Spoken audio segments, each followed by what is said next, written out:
እሺ ማርያም ስጦታ ትቀበላለች፣ ጊፍት ትቀበላለች ብለን እያወራን ነበረ እና በዚህ ያለ ያው ኦርቶዶክስ ነው አይደል የምትወክለው? አሁን አልተመለስክማ?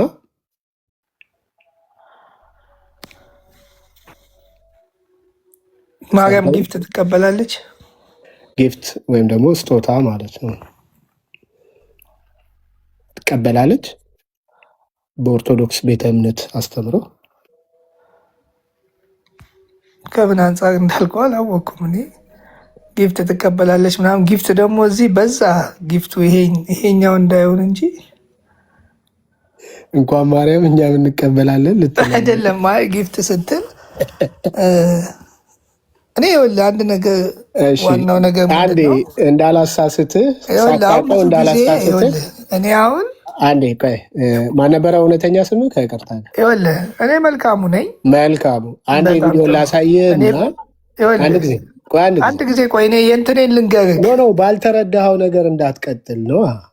ባልተረዳኸው ነገር ከቀጠልክ አንግባባም ማለት ነው። ተረድተኸው እንድትቀጥል አንድ ቪዲዮ ላሳይ ወደድኩኝ ማለት ነው። ስለዛ እያወራን ስለነበረ ከገባህ አልቀረ ሰምተኸው ሀሳብ ብትሰጥበት ይሻላል። ሰምተኸው መልስ ምላሽ የምታስቀምጥ ይሻላል። ቀበሏለሁ አልቀበለውም የሚል ማለት ነው። አንድ ደክፈቶ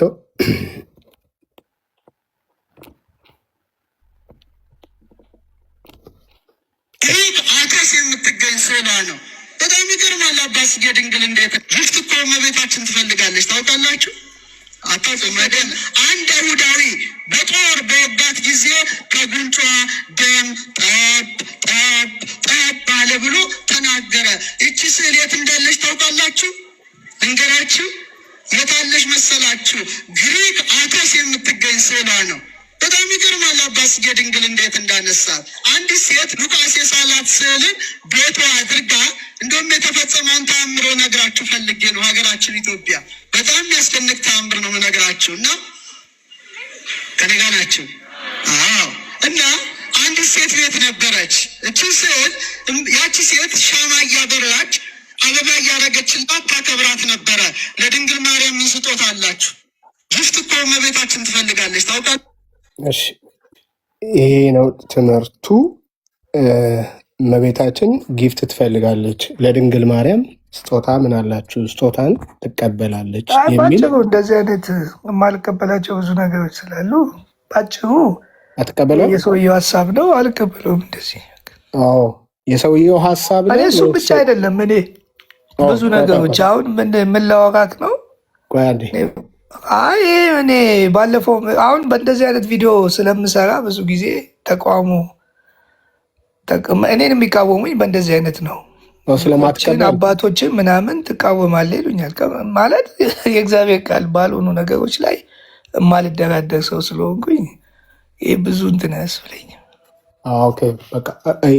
ርዕሳችን የነበረው እዚህ ጉዳይ ላይ እያወራን ስለነበረ ምን አለ መሰለህ ብራዘር፣ በየዋህነት ዘመን ዝም ብሎ በተባለበት የተጻፈ የተነገረ አሁንም አሉ። እኔ አሁን አንዳንድ የመጽሐፍ ቅዱስ ቃል የምስራች ወንጌል በጣም ብዙ ጥሩ ጥሩ ነገሮችን ያገኘሁበት ነገር አለ። ከዛ ውጭ እኔ አሁንም የሚቃወሙኝ በጣም ብዙ፣ በተለይ ቲክቶክ ላይ አልወደድም። የማልወደደው እንደዚህ አይነት ነገሮች ላይ አንደኛ እንደው ልቀበል ብትለም ከዘላለም ሕይወትና ከምስራች ወንጌል ጋር ሊያጋጭ ስለሚችል ብዙ ትምህርታቸውን አትቀበልም። ትምህርቱን ካልተቀበል ከኦርቶዶክስ ተብለህ እንደዚህ የሚባል ይህን የሚሉት ቲክቶኮች ናቸው። የቲክቶኩ አይደለም። ሌላ እንደዚህ አይሉህም። እንደዛ የለም። ከተረዳ መሬት ያለው መምህር ዶክተር ዘበነ በስነ ስርዓት ትምህርት አስይዘው የተናገሩበት ጉዳይ ነው። ገድላትንም አትቀበል ከሆነ የኦርቶዶክስ ቤተ እምነት የምታስተምርባቸውን ትምህርቶች ማትቀበል ከሆነ አክሊሉ ለምን አይባረርም ነበር? ኦርቶዶክስ አትባልም። ብራዘር አዳምጠኝ። እዚህ ቲክቶክ ላይ እንደሚወራው አይደለም።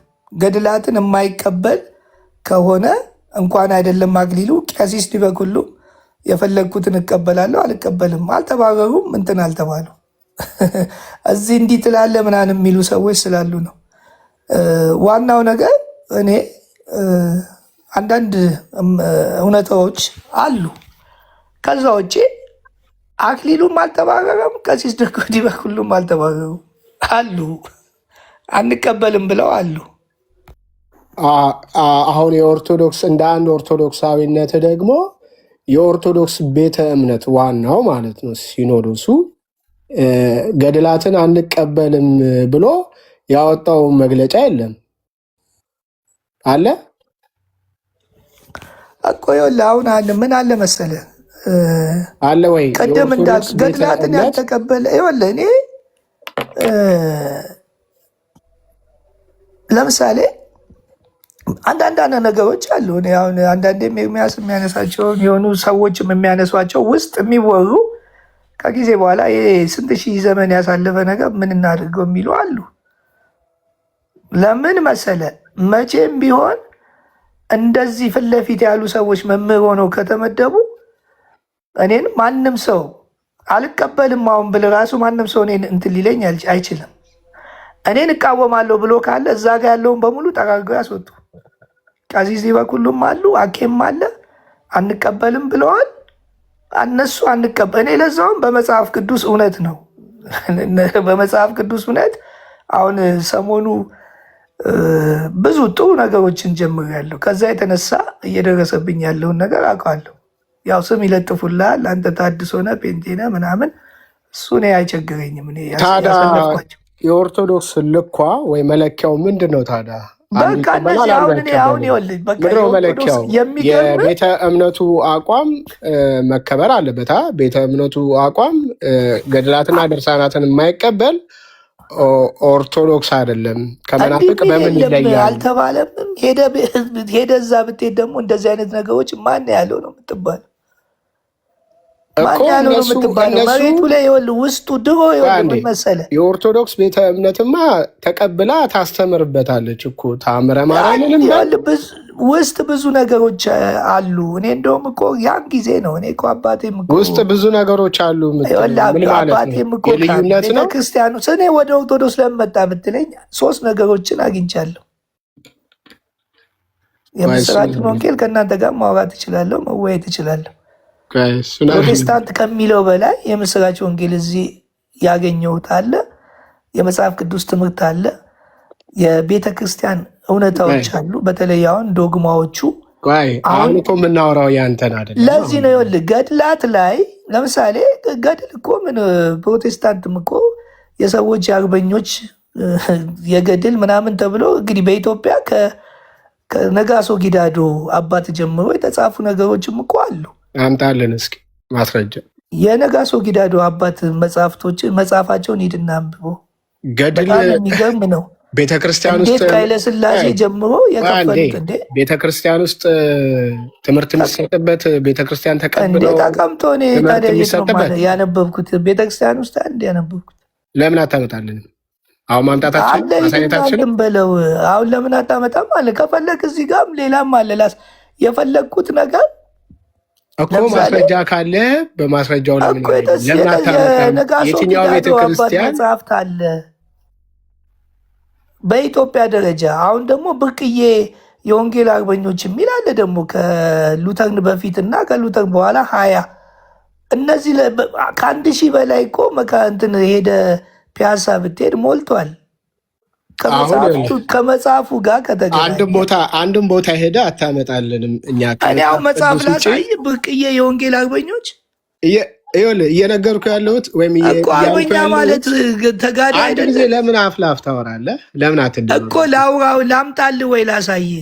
እኔ እኮ አምጣ ካለ አምጣ ብዬ እኮ ያው ላሳይሽ። እንደውም የሌላ አስነሳኝ።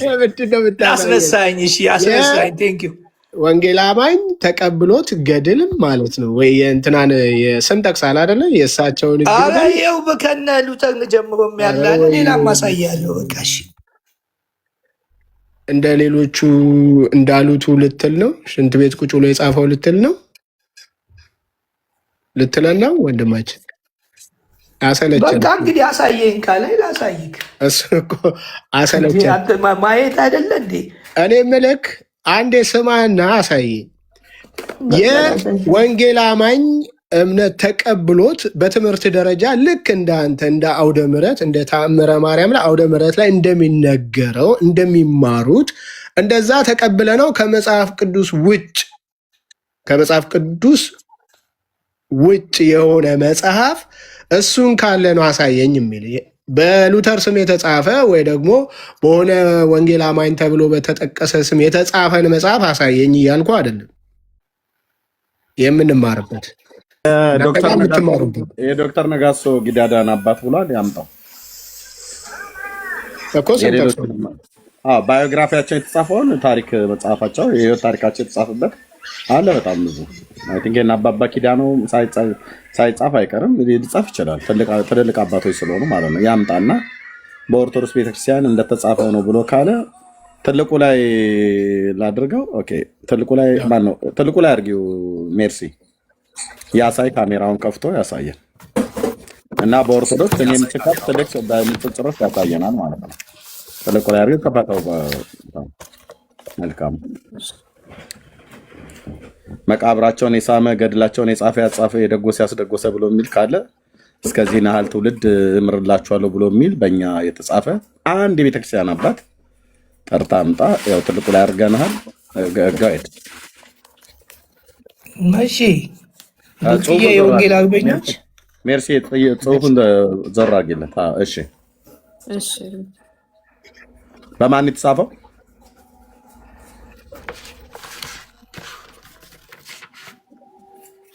ጸሐፊው ማን ነው?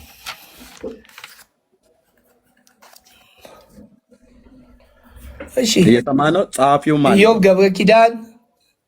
ጸሐፊው ማን ነው? ዳንኤል ጌትነት ትዕግስቴ ምናምን ይላል። ይኸው እንዳለ እዚህ ላይ ይሄ መጽሐፍ እንግዲህ እየተደማመጠን አይደለም? እያዳመጥከን ነው? እያዳመጥከን ነው?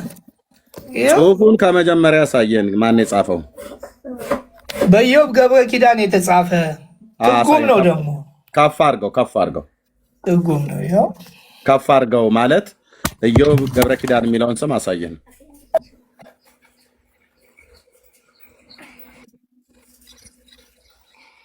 እሺ ኢዮብ ገብረ ኪዳን የሚለውን አሳየን።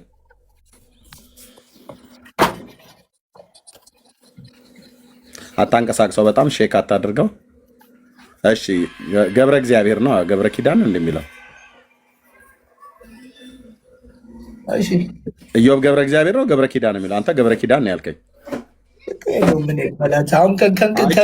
ችግር የለውም ከመኝታ አይደል እንደ ብድግ አድርጌ እና ከመኝታ ብድግ ብለህ በቃ ግድ የለም በእናትህ አሁን እንደዚህ ገብረ ኪዳን አሁን እንደዚህ ይኸው በቃ ገብረ እግዚአብሔር። እሺ በቃ ይኸው ገብረ ኪዳን ብለህ ስላልከን ተሳሳትክ። ምን ነጥብ መጣል ምናምን ጨዋታ ከመግቢያው ተሳሳትክ። አየኸው? እሺ ይኸው በቃ እሺ ይኸው ምን ችግር አለ?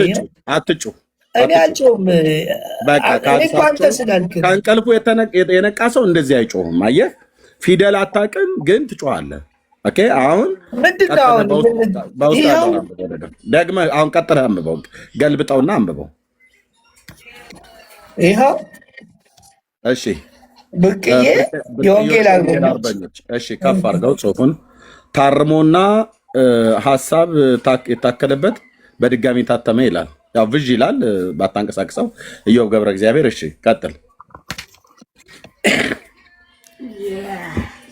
ኦኬ መብቱ በህግ የተጠበቀ ነው ይላል። የኢዮብ ገብረ እግዚአብሔር ነው መጀመሪያ ወጥተን በ2010 ይመስለኛል። ሁለተኛ ሶስተኛ አተማለው። እሺ ምንድነው የሚለው ታዲያ? ይሄ ማን ነው? ኢዮብ ገብረ እግዚአብሔር የት ቤተክርስቲያን ፓስተር ነው? አገልጋይ ነው? እሺ ሌላ እንቀጥል። ቆይ የት ቤተክርስቲያን አገልጋይ ነው እያልኩ ነው። እሺ ቆላ አንብብልህ። ወንድም ኢዮብ ለበርካታ ዓመታት ወንጌል በመስበክ በማስተማር በማሰልጠን እያገለገለ ያለ ወንድም ነው። ለዚህ እንዲረዳው ከኢቫንጀሊካል ቴዎሎጂ ኮሌጅ በነገረ መለኮት የመጀመሪያ ዲግሪ እንዲሁም በዚህ ኮሌጅ በኢቲኮሽናል ሊደርሺፕ ማስተር ዲግሪውን አግኝቷል። ባለትዳር የአንድ ሴት የአንድ ወንድ ልጅ አባት ነው። ቃልዮት ነው። የት አለ ቃልዮት የሚለው? እነኚህ ንጉሴ ተፈራ እሳቸው ዶክተር ናቸው፣ ሙሉ ወንጌል ናቸው እኮ እንትን ያደረጉት ናቸው። እሱ ቃል የተሰጡትን አይደለም የፈለኩት። መጽሐፉን የጻፈው ሰውዬ የት ቤተክርስቲያን አባል ነው? አታውቀው? የየት ቤተክርስቲያን አባል ነው ያልኩህ? የየት ቤተክርስቲያን አባል ነው? ቃልዮት። የት አለ ቃልዮት የሚለው? የቃልዮት ቤተክርስቲያን አባል ነው። የት አለ? የት አለ? የቱ ጋር ነው የሚለው? የህይወት ታሪኩ እዚህ ላይ ስለሚናገር እኮ አሳየን። የቱ ጋር ነው የሚለው? ቃልዮት ማለት የቃልዮት ቤተክርስቲያን አባል ነኝ ብሎ ያለበትን አሳየን።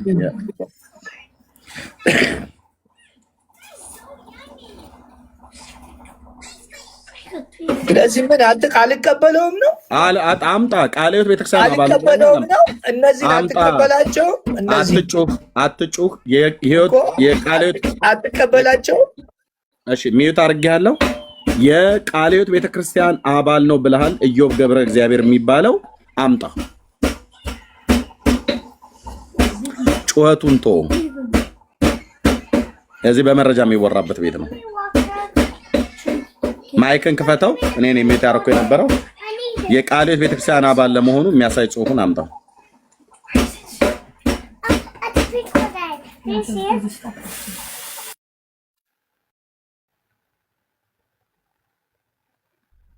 ገና ነው እንደምታነበው? እኛ ጋር ስትመጣ ነው እንደምታነበው?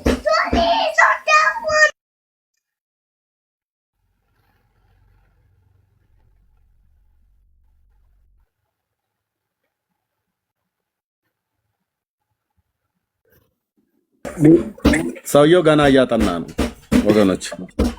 እንዲህ አይነት ትግል ነው የገጠመን። ምንድን ነው አትፈልገው?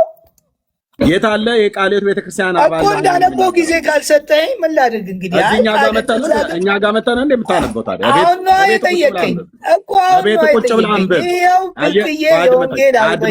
አድመጠኝ። አርእስቱን አሳይተህናል። ጸሐፊው ማን ነው ብዬ ስል ኢዮብ ገብረ ኪዳን አልከን። ገብረ ኪዳንና ገብረ እግዚአብሔርን ያለየህ ሰውዬ እንደገና ደግሞ መተህ የቃልዮት ቤተክርስቲያን አባል ነው ብለህ አልከኝ። የቃልዮት ቤተክርስቲያን አባል መሆኑንም አላወቅም። የትኛው ገጽ ላይ ምን እንደሚል አላወቅም። አንተ እነዚህ ፎቶ ትወዳላችሁ። ያው ፎቶ ነው የምታሳየው። ሰዎቹን እኮ አሳየን። የወንጌል አርበኞች ብሎ ያላቸው ጸሐፊው ማን ነው እያልኩ ያለሁት እንጂ ስሙ ኢዮብ ገብረ እግዚአብሔር ነው። የት ቤተክርስቲያን አባል ነው? የቃልዮት ብለሃል። የቃልዮት መሆኑን አምጣ። የሰርች በተን ካለው መጽሐፉን ሰርች በተኑ ፎቶ አታሳየን። ማን በላቸው? ማን ፎቶ አታሳየን? ፎቶ አታሳየን ብራዘር። እኔ ዙዊንግሊንግ ይፈልጋ እንደምዬ ሰርች በተን ካና ይፈልግ። ቶሎ በል።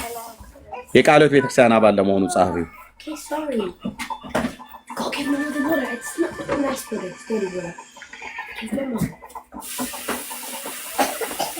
አፍጥ ነው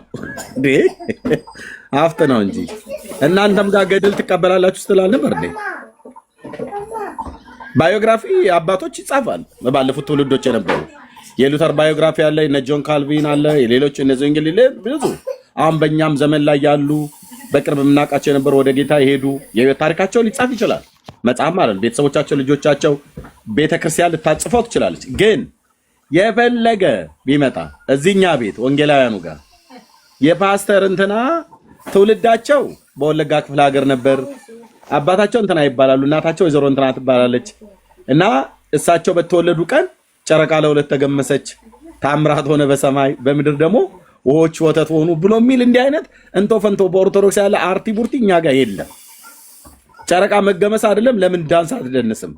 ያንን አምጥቶ ጽፎ እኛ ቤተክርስቲያን መድረክ ላይ ቆሞ እንግዲህ ቡራኪያቸው ትድረሰኝ ጸሎታቸው ታግዘኝና እሳቸው በነበሩበት ዘመን መቼስ እንዲመሰላችሁ የኢትዮጵያ ተራሮች እሳቸውን በሚያዩ ሰዓት ላይ ይቦርቁ ነበረ ብሎ የሚል እንዲህ አይነት ግሳንግስ ተረት እኛ መድረክ ላይ አይነበብም። የትኛውም ጴንጤ ጋ ነው ብዬ የምልህ። አንቀን ነው ከመድረክ የምናወርደው እንደዚህ አነባለሁ ብሎ የሚለውን ሰውዬ ከመድረክ ቤቱ እዚህ የመግማሚያ ቤት አይደለም ብራዘር። የጌታ ኢየሱስ ክርስቶስ ሞትና ትንሣኤ የሚሰበክበት ቤት ነው።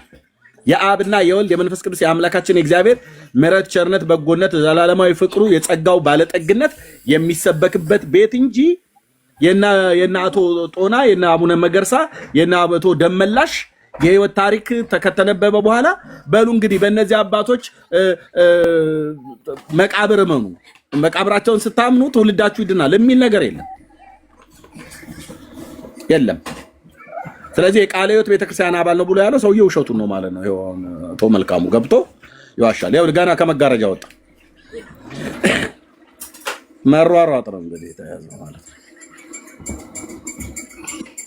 ሌላ መጽሐፍም ላወጣልህ ነው የገባሁት። ይሄኛውን አምጣ። የቃል ይኸው በቃ አሳየው እኮ አትጩህ።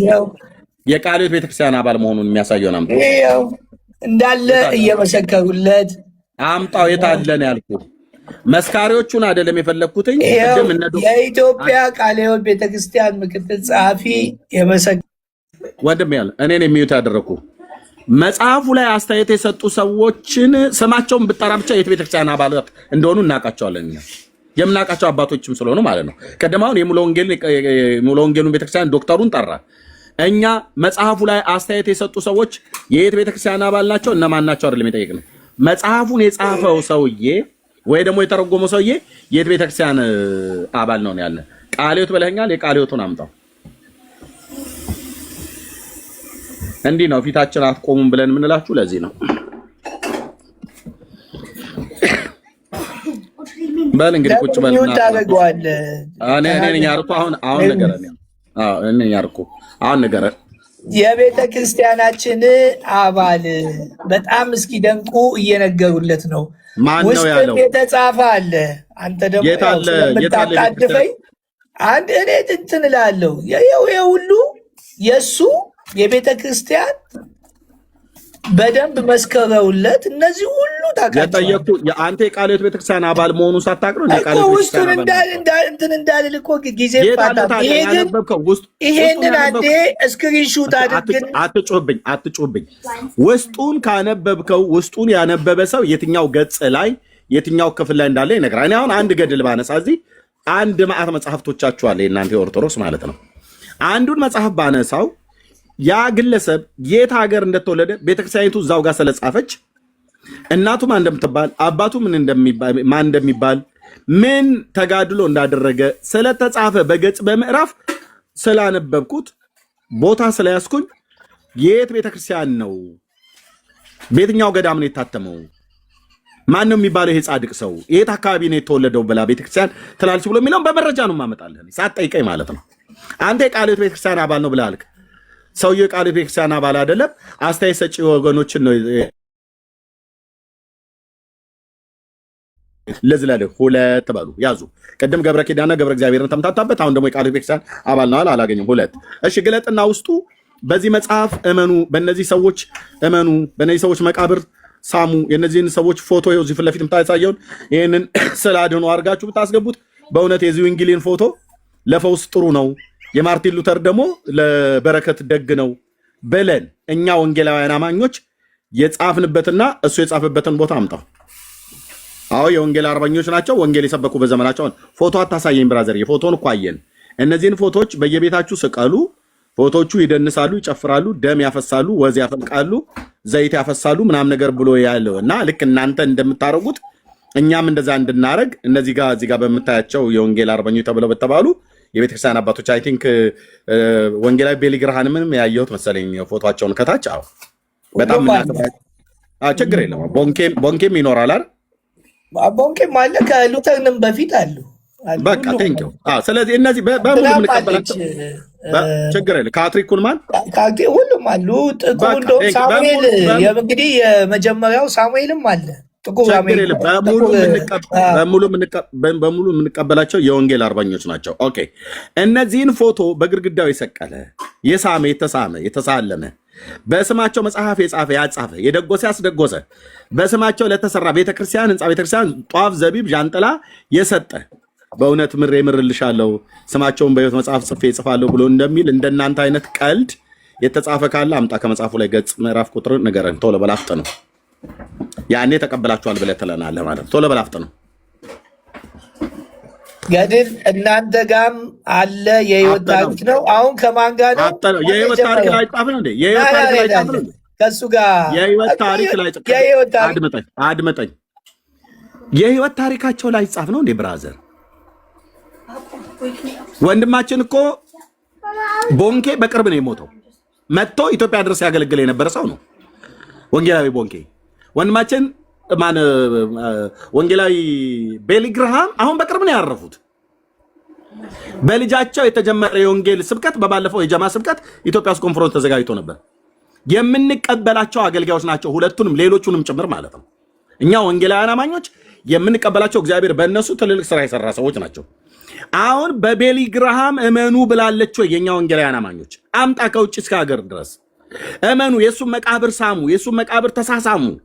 በስሙ የጻፈውን መጽሐፍ የደጎሰ ያስደጎሰ ያነበበ ያስነበበ ተቀምጦ የሰማ የ40 ዓመት ኃጢአቱ ቆሞ የሰማ የ80 ዓመት ኃጢአቱ ይሰረይለታል ብሏል። እናንተም ጋር ገድል አለ ብለሃል። አምጣ።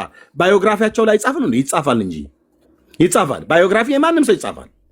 ላይጻፍ ነው? ይጻፋል። የተጻፈውን ታዲያ ገዝታችሁ ሳሙት ተሳለሙት ብላለች ቤተክርስቲያን አላለችም? መረጃ ካለ አሁን ይኸውልህ ከእሱ ጋር የጀመርነው አሁን አንተ ከእሱ ጋር የጀመርነውን ነገር ወደ ሌላ ቀየርከው። ከእሱ ጋር አንዳንድ አሁን ያንን ነገር ነው ያነሳው። ያ ነገር ልክ አይደለም። ምንድን ነው ያነሳው? አሁን አንድ ጊዜ ከእሱ ጋር ጨርስና ወደ አንተ ልምጣ። ወደ ሌላ ሀሳብ ውስጥ ነው። ያው ገድል አለ። አንድ ጊዜ ከእሱ ጋር አገናኘኝ። ስለ ቅድሙ ነገር ከኔ ጋር ነው የምትቀጥለው። ቢኒያ ወንድምነት ስለ ቅድሙ እናውራና ከዛ በኋላ ለዛ መልስ ልሰጠው። ገድልም እንደዚህ እዚህ ይነገራል አልኩት። ከኔ ጋር ነው የምታወራው? አውራ ከቢኒያ ከአንተ ጋር ቀድሜ ሰምቻለሁ እኮ በቃ ከኔ ጋር እናውራ። በቃ ምንድን ነው ከአንተ ጋር ለምንድን ነው መጽሐፍ ያመጣው? ጴንጤዎች ጋር ገድል አለ ብለህ አይደል ያመጣው? አለ እኮ እንደ አርበኛ ማለት የነሱ ታሪክ አይደል እንደ ተጻፈው? አምጣው፣ አንብበው። የነጋሶ ጊዳዳ አባት ደግሞ ታሪክ በጣም መድኃኒዓለም ያንጋድህ ብያለልህም። አሁን የተጠየቀውን አምጣ። ኦኬ። በእርግጥም ራስን በራስህ ስለተንጋደርክ ማለት ነው። የአቶ ጊዳዳን አድምጠኝ። እኩል አታውራ። ማን መልካሙ የአቶ ጊዳዳን የዶክተር ነጋሶ ጊዳዳን አባትም ይሁን የነ ሌሎችንም አባቶች እኮ ጠራውልህ። ኦኬ። ስንት አባቶች አሉ በቃለ ሕይወት ቤተክርስቲያን፣ በምስር ክርስቶስ፣ በመካነ ኢየሱስ ትልልቅ አባቶች ማለት ነው። አሁን የዶክተር ነጋሶ ጊዳዳን አባት አዎ የመካነ ኢየሱስ ቤተክርስቲያን አባት ናቸው። የኛ የወንጌላውያን አባት ናቸው። አሁን ስለሳቸው የተጻፈ ካለ አምጣ። የተስፋዬ ጋቢሶ የጋቢሶን አባት ማለት የተስፋዬ ጋቢሶን አባት የተጻፈ ካለ ገድላቸው ነው። እመኑ፣ ታመኑባቸው። የና አባባ ኬዳሞን ከቃለ ሕይወት ቤተክርስቲያን አልፈዋል፣ ወደ ጌታ ሄደዋል። እነዚህ አባቶቻችን አሉ ነበሩ በዚህ ምድር ላይ ማለት ነው። ኦኬ። ባዮግራፊያቸው ተጽፏል። በባዮግራፊያቸው ግን ሙሉ ወንጌል ቤተክርስቲያን የተስፋዬ ጋቢሶን አባት ማለት ነው። አባባ ጋቢሶን ሙሉ ወንጌል ቤተክርስቲያን እመኑ ብላ ከሆነ አምጣ። ባዮግራፊያቸውን እንደገድል እመኑ ብላ ከሆነ የአባባ ኬዳሞን ቃለ ሕይወት እመኑ ብላ ከሆነ አምጣ። የዶክተር ነጋሶ ጊዳዳን የአቶ ጊዳዳን እመኑ ብላ ከሆነ ወንጌላዊት መካነ ኢየሱስ ቤተክርስቲያን በመጽሐፋቸው ታመኑ፣ በመቃብራቸው ታመኑ። የመቃብራቸውን አፈር በጥብጣችሁ ጠጡ፣ ተቀቡ፣ ተቀባቡ። ልጆቻችሁን እስከ 16 ትውልድ እምራለሁ ብሎ እንደናንተ የጻፈ ካለ አምጣ። ቅድም ገድል አላችሁ ብለህ ስላልከን ማለት ነው። አምጣ። የምታወራው ከኤርሚያስ ጋር ነው። ቶሎ ናዳም እኮ በቃ አሁን ዋናው እኮ መኖሩን ካመንክልኝ እንቀጥላለን፣ ችግር የለም። በእነሱ መኖ ምናምን የሚል ክርክርም አልፈጠርንም። በቃ አሁን የሰዎች ታሪክ የሰዎች ገድል አለ። ኦኬ። ከዛ ውስጥ አንተ አይተህ በጣም ብለህ የምትቀበለዋለህ፣ ማትቀበለዋለህ። አለቀ። አሁንም ዋናው እሱ ላይ አይደለም። እኔ አሁን ታምናላችሁ አላልኩም። እኔ በዛ ታምናለህ በምን አላልኩም። ገድልና ታሪክ አለ ነው ያልኩት። የታለ ገድላቸው? የታለ ገድላቸው? ሞታ ካንሳ ምን መካነ ኢየሱስ ቢያስ እኔ እኮ አሁን እንዲህ ስትለኝ እኔ አሁን የመጣሁት እዚህ ጋር እንትኑን አነሳልኝ። ምን አሁን አንተ የለም ብለን ትልትል ነው? እኔ ለነጋሶ ጊዳዳ አባት አይነ ስውር ነው።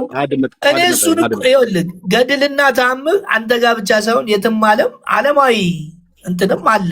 መልካሙ አሁን የትኛው የህይወት ታሪክ እኮ ነገ በቲክቶክ እንዲህ ሲያደርግ ነበር ተብሎ ይጻፍልሃል። እኩል አታውራ።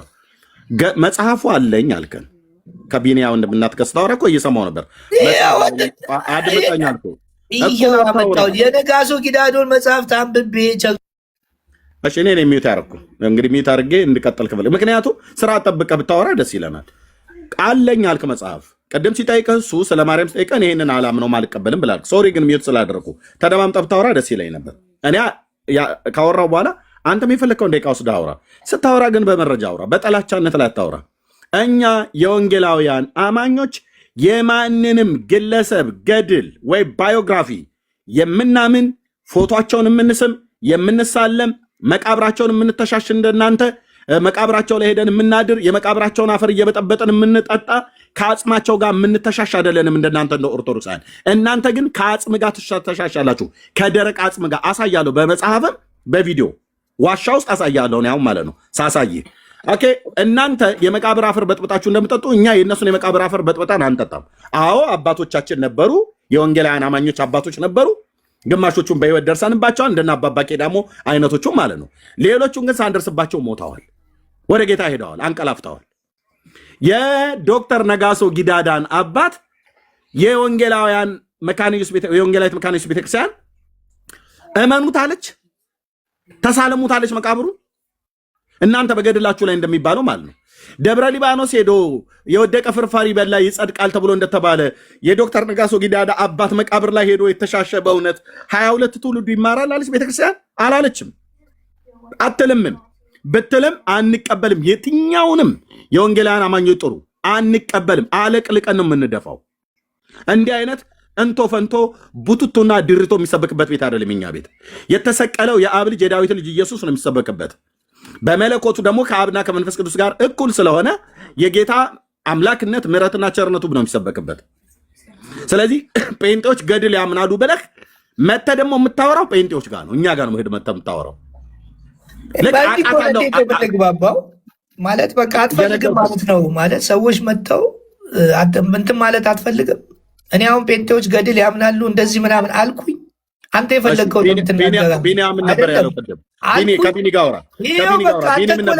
ነው አልኩኝ። ታምርና ገድል አለ ላሳይህ አልኩት። ይኸው የእነ እንትናን አመጣው።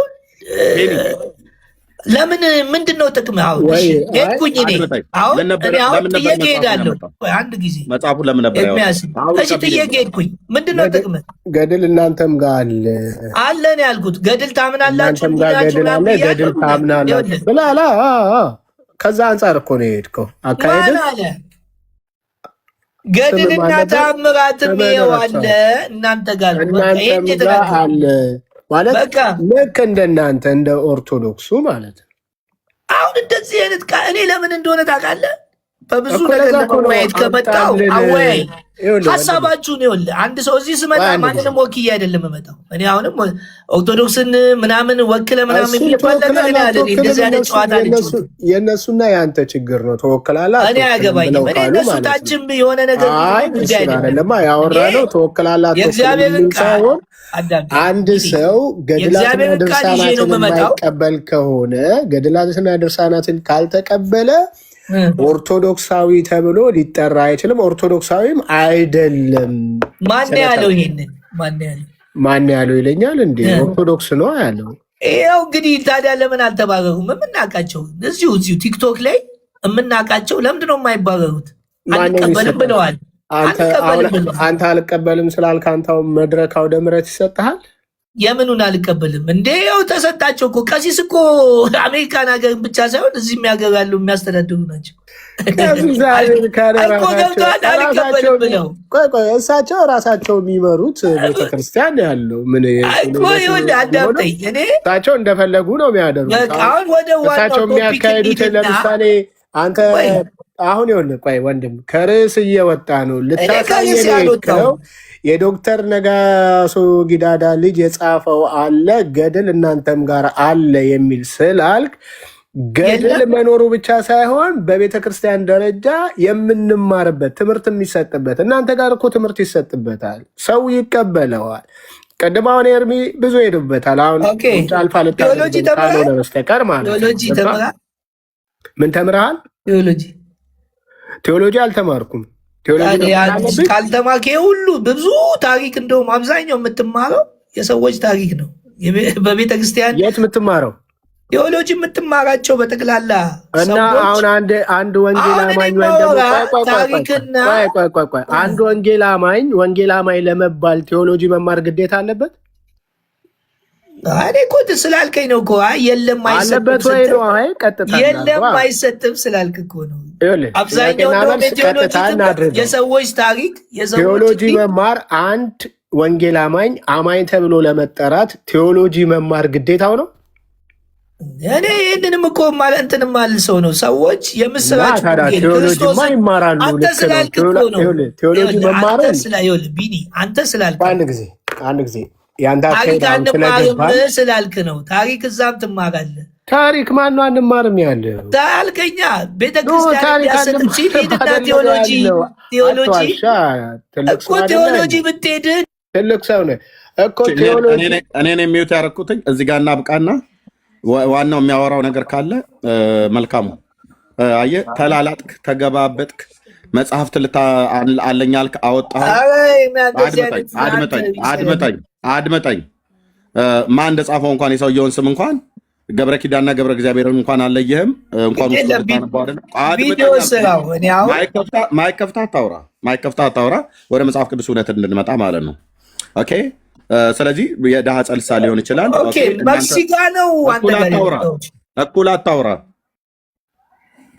እኩል አታውራ። እሺ፣ እሰጥሃለሁ። ኦኬ፣ ማለት አንተ እኮ ነው አቋርጠህ የገባው። ማለት ምንድን ነው ጥቅም? በቃ አሁን አወራ እስካሁን ድረስ ገለባ ነገር ገለባ ነው ያወራው። አንተ ነህ መቼ አስወርተህ ነው? መቼ ታስወራና እታች ውረድ። ገለባ ነገር ነው ያወራው። ዝም ብለህ ጩኸት ብቻ ማለት ነው። ያመጣኸውን እንኳን መጽሐፍ የጴንጤ ገድል ነው ብለህ ያመጣኸው መጽሐፍ የወንጌል አርበኞች ብሎ አንድ ግለሰብ በትርጉም የጻፈው መጽሐፍ ነው ያመጣኸው። ይህ ሰውዬ የጻፈው ሰውዬ እንኳን የየት ቤተክርስቲያን አባል እንኳን እንደሆነ አታውቅም። በቤተክርስቲያኒቱ ፍቃድ የቃልዮት ቤተክርስቲያን አባል ነው አልከኝ።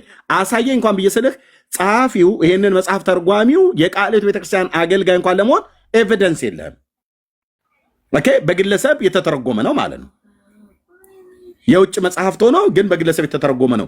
እነዚህ በመጽሐፍቱ ፒክቸር ላይ የሚታዩት በሙሉ በወንጌላውያን አማኞች ዘንድ ታዋቂ የነበሩ በነበሩበት ዘመን ጌታን ሲያገለግሉ የነበሩ ሰዎች ናቸው።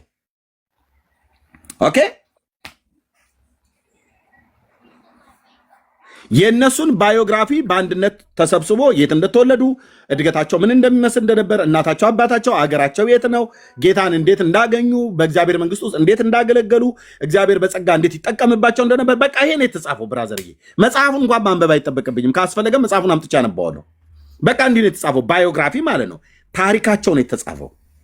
ስለ ካትሪን ኩልማን ባዮግራፊ ለማንበብ እኮ የግድ አንተ የተተረጎመ መጽሐፍ ማየት የለብህም። እኔ በውጭ ዓለም ላይ ስለምኖር ዌብሳይት ላይ ቢገባ ማንም ሰው የሚያገኘው ነው።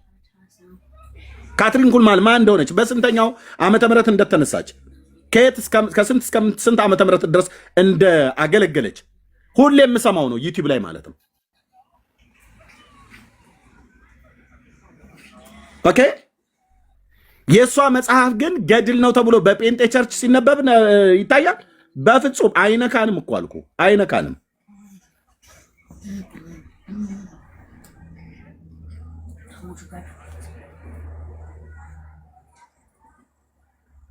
አይነካንም። ኦኬ፣ አይነካንም። እንደ ኦርቶዶክስ ግብስብስ ነገር አንቀበልም። እናንተ ጋር ነው አርቲ ቡርቲ የሞተ የማንም የአረብ ሙትቻ ከነጭም ሀገር የመጡ ሙትቻዎች በሙሉ የሚመለኩት እናንተ ጋር ነው። ገድላቸው ላይ እንደዚህ ተብሎ ተጽፏል። ጥፍራቸውን እሰሩ፣ ፀጉራቸውን እሰሩ፣ ፀጉራን ካሰርክ፣ ፀጉራን ከያስክ፣ ፀጉራቸውን ካሰርክ እየተባለ ብሎ የሚል ትምህርት ማለት ነው። ይቅርታ ጉንፋን ይዞኛል ወገኖቼ። እና መረጃ አምጣን የተባልከው የዶክተር ነጋሶ ጊዳዳ አባት እንኳን ባዮግራፊውን እንኳን አላመጣህም። መጽሐፉን ገና እኛ ጋር ነው ልታነብ የፈለገው።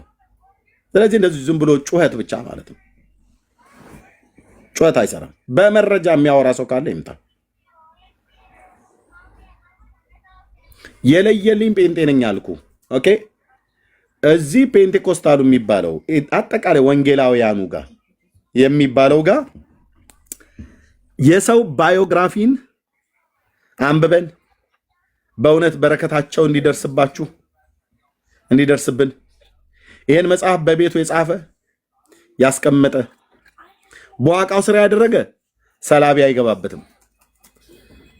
ጎተራ ውስጥ ብታስቀምጥ አይጥና ሌሎችም አይደርሱበትም።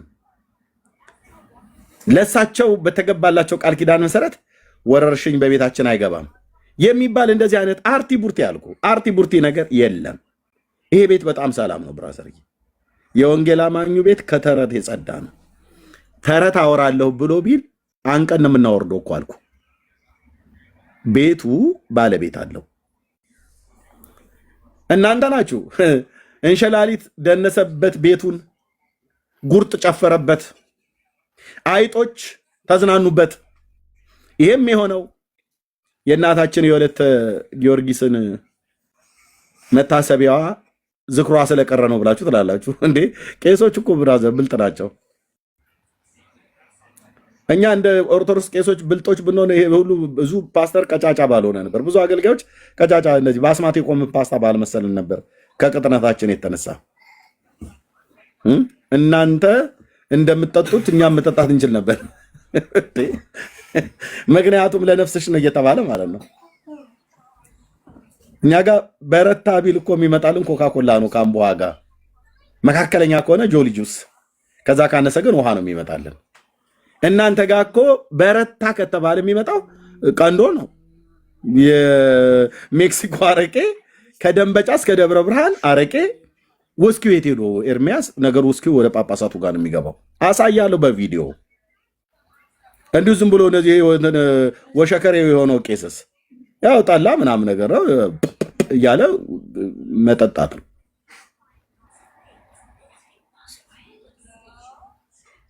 እናንተ ብልጥ ናቸው። አየህ፣ ኦርቶዶክስ በጣም ካህናቱ በጣም ብልጥ ናቸው። ሴቱንም ወንዱንም እንዴት ህዝቡን መብላት እንዳለባቸው ያውቃሉ። ግለሰቦችን ባዮግራፊ እኮ ጽፈው ነው።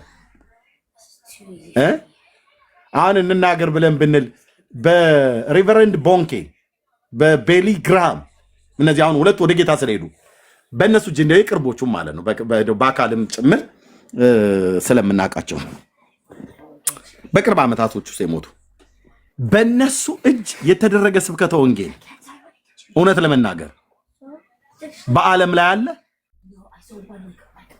የወንጌላውያን አማኞች አለ? የለም።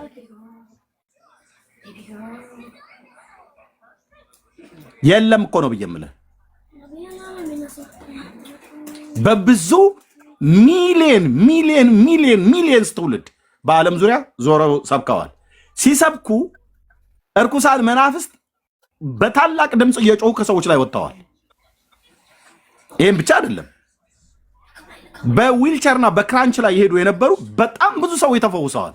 ቦንኬን እኔ ያውቃለሁ። በኦርቶዶክስ እያለሁ ኢትዮጵያ በመጣ ሰዓት ላይ ስንት ክራንች ነው የጣሉት። ጌታ ኢየሱስ በባሪያው እጅ አልፎ አድኗል ማለት ነው። ወደ እግዚአብሔር መንግስት ሰዎች እንዲጨመሩ ሆኗል።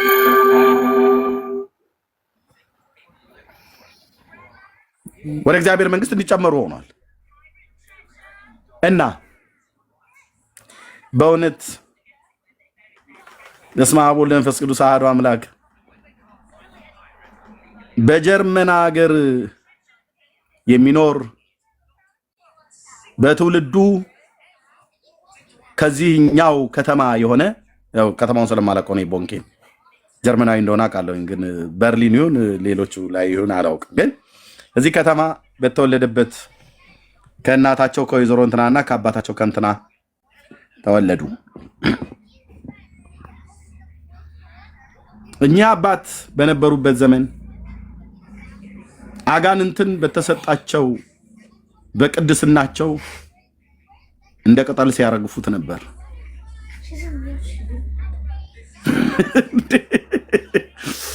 እግዚኦ!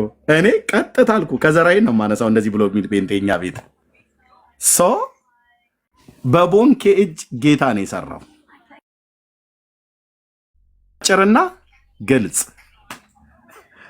በፓስተሩም እጅ አሁን ጌታ ነው የሚሰራው። በወንጌላዊም እጅ ጌታ ነው የሚሰራው። እዚህ ቤት ሁላችን የማንጠቅም ባሮች ነን። እንደተሰጠን ጸጋና ጥበብ መጠን እናገለግላለን። ማዳን የእግዚአብሔር ነው። እና እኚህ አባት በነበሩበት ዘመን ከሀገራቸው አልፈው በየሌሎች ዓለማት ላይ እየተዘረጉ እያገለገሉ ዝናቸው ይወጣ እውር አይናቸው የታወሩ ሰዎች በርተዋል፣ አንካሶችም ዘለዋል። በጸበላቸው ደግሞ የሚፈወሰው ህዝብ ቁጥር የትየለሌ ነው ብላ ኦርቶዶክስ ደብተል ከኛው ምድር ላይ የበቀለን ማን የፈለቀን ውሃ የአቡነ አረጋዊ ነው ያለች። አቡነ አረጋዊ ማን ነው? አንድ ጣሊያናዊ ሶላቶ ነው። ግልጽ አይደለም እንደ አማርኛ ይሄ አንድ ጣሊያናዊ ሰውዬ ነው። እናሱ ዛ ቴላቴሊና ላዛኛውን ሲበላ የነበረ ሰውዬ እኛ ሀገር መጥቶ መድኃኔዓለም ከሌላው ሀገር ከኢትዮጵያ ተራሮች ስር ያፈለቀውን ምንጭ እንዴት በጣሊያናዊ ሰውዬ ሰይመህ የአቡነ አረጋዊ ጸበል ነው ትለኛለህ? አንተ አታፍርም? በኢትዮጵያ ወንዝ በኢትዮጵያ ተራሮችና ኮረብቶች ላይ አቡነ አረጋዊ ነው እንዲያፈለቀው። የአቦ ጸበል ይላል። አቦ የት ነው? የትም። ከግብፅ ሀገር ተነስቷል። ግብፅ አይደለም። ሲጀምር አቦ የሚባል ሰው ምድር ላይ ኤግዚስት ያደረገ ሰው አይደለም፣ አልነበረምም። 4 ነጥብ ዘግቼ ነው የማወራው። እንዳትነሳ አድርጌ ማለት ነው። ታሪክን በደንብ ስለበላሁት እና ማንንም ታዲያ ጣሊያናዊና አርመናዊ፣ ግብፃዊ፣ ሶሪያዊ እንትን የመናዊ ሰብስበህ እኛ ጋር እንትን እንደ ወፍ ጎጆ ድርህን አትታታብንም ስልህ በጣጥሰን እንጥለዋለን። ለምን? ቀድመን እዛ ቤት ስላደግን ጌታ ኢየሱስ በዓላማ ስላሳደገን ማለት ነው። በዓላማ ስላሳደገን ኤግዚስት አድርጎ የማያውቅ ሰውዬ ነው። ባዮግራፊ ተከሽኖ ማለት ነው። የሀገራችን ሰዎች ጨጓራ ስሟን ቀይራ ዱለት ሆና መጣች ተብሎ እንደተባለው መልኩን ቀይራ ገድል ብላ ተመጣም። አቦ የሚባል ሰውዬ እዚህ ምድር ላይ ኤግዚስት አድርጎ የማያውቅ ነው። ግን ምን ተባለ? በምናብ ስለተፈጠረ በግብፅ አገር ከኒሳ በምትባል ምድር ተወለዱ። በተወለዱበት ጊዜ ገና ከእናታቸው ማህፀን እንደወጡ ለአብና ለወልድ ለመንፈስ ቅዱስ ሰገዱ። ገና ከማህፀን እንደወጡ ማለት ነው። ከዚህ ከጨለማው ዓለም አውጥተኸኛልና ብለው ለአብና ለወልድ ለመንፈስ ቅዱስ ሕፃኑ ገና ከእናቱ ማህፀን ውልቅ ብሎ እንደወጣ ሰገዱ አላለች ደግሞ ኦርቶዶክስ። ከያ በኋላ ተሰገዱ በኋላ እናትየው አንስታ ጡት ልታጠባው አንስታ ወደ ጡቱ አስታረግ እናቴ ሆይ የጡትሽ ወተት ጾማለሁ ብለው እምቢኝ አሉ። ወይኔ ኤርሚያስ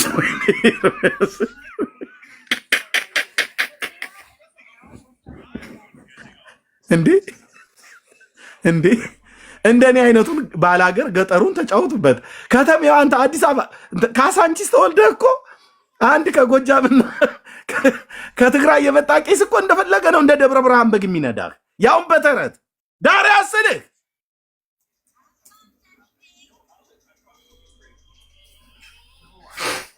እንደኔ አይነቱን ገጠሬውን ሲጫወቱበት ምንም ስለማላቅ አንተ ከተማ ውስጥ ተወልደ ካሳንቺስ ቀበና ድልድይ አካባቢ ተወልደ። እኔ አዲስ አበባ ነው የተወለድኩት። ውሃ ጠብሰን የበላን የቆላ ተንቢያ አራዳ ብለው እንደሚሉት ውሃ ጠብሼ የበላው ነው ብለህ የምትል ልደታ ከምባታ እያልክ ግራ ስታጋባን የምትለው ሰውዬ አንድ ደብተራ ነህ እንዴ እንደዚህ የሚጫወትብህ?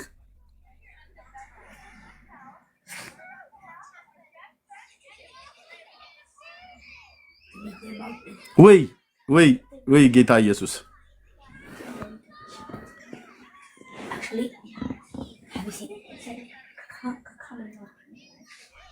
ከዛ ልታጠባው ስትል ሕፃኑ እናቴ ሆይ የጡትሽ ወተት ጾማለሁና አታጥቢኝ ብሎ አላት። ገና ከማህፀን የወጣ ልጅ ወጥቶ ምድር ላይ ሰገደ ይሉሃል አብ ወልድ መንፈስ ቅዱስ። በሱ ተገርመን ሳናበቃ ከእናቱ ጋር ወዲያውኑ ወሬ ጀመረልህ። አየህ ይቆዝር ጀመር ወሬው። ምን ብሎ የጡትሽ ወተት ጾማለሁና አታጥሚኝ ብሎ አላት ሕፃኑ። እንዴት ይሆናል ብለህ ስትልሄን ማልቦ ነገር ዘይሳኖ ለእግዚአብሔር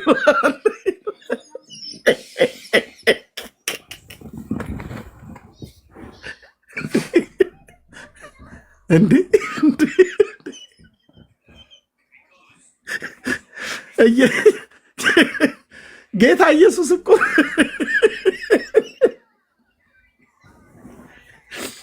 በማስቻየው እኔን ያኖረኝ በማስቻየው ነው። ጸጋን አብዝቶልኝ እንጂ አስቀድሞ ይደፉኝ ነበር አልኩ። እነዚህ መጽሐፍቶች ጠባዬን ሁሉ እኮ ነው ቀይር ያደረጉብኝ። አንዴ ያስቀኛል፣ አንዴ ያናድደኛል። መጽሐፍ ስታ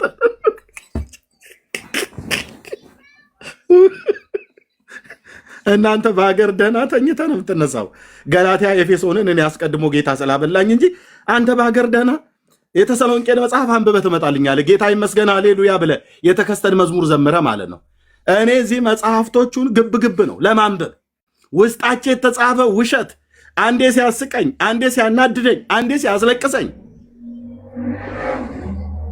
ምን አለብሽ አንቺ እናቴ። ኤርሚያስ ቤት ሲከፍት መታችሁ ገስት ላይ ትቀመጣላችሁ ወይ ከታች ኮፒ ሊንክ ሸርት ታደርጋላችሁ። በቃ እንዲህ ነው፣ እንደዚህ ነው የምንከርመው ከመጽሐፍቶቹ ጋር። የጡትሽ ወተት ጾም አለው ብሎ አላት እናቱን።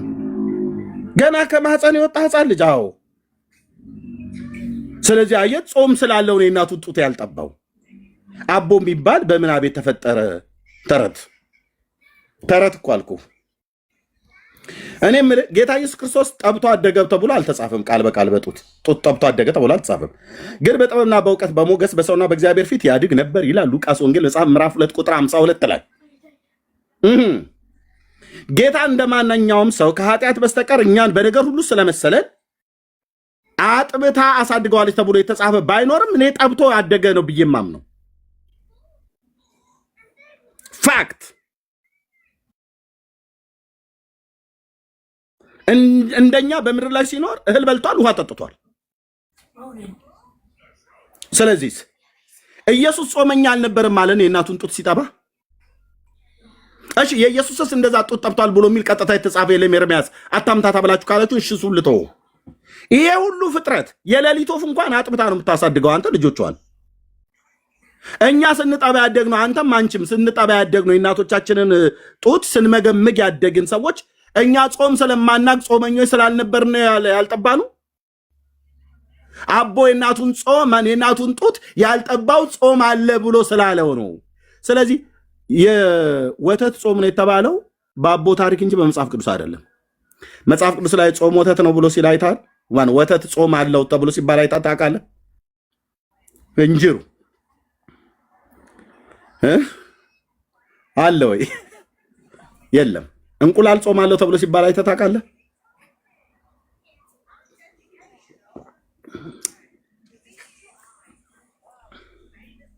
ተናገሩ እንጂ የለም።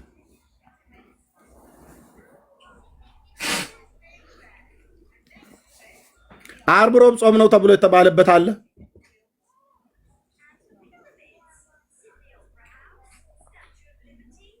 የለም።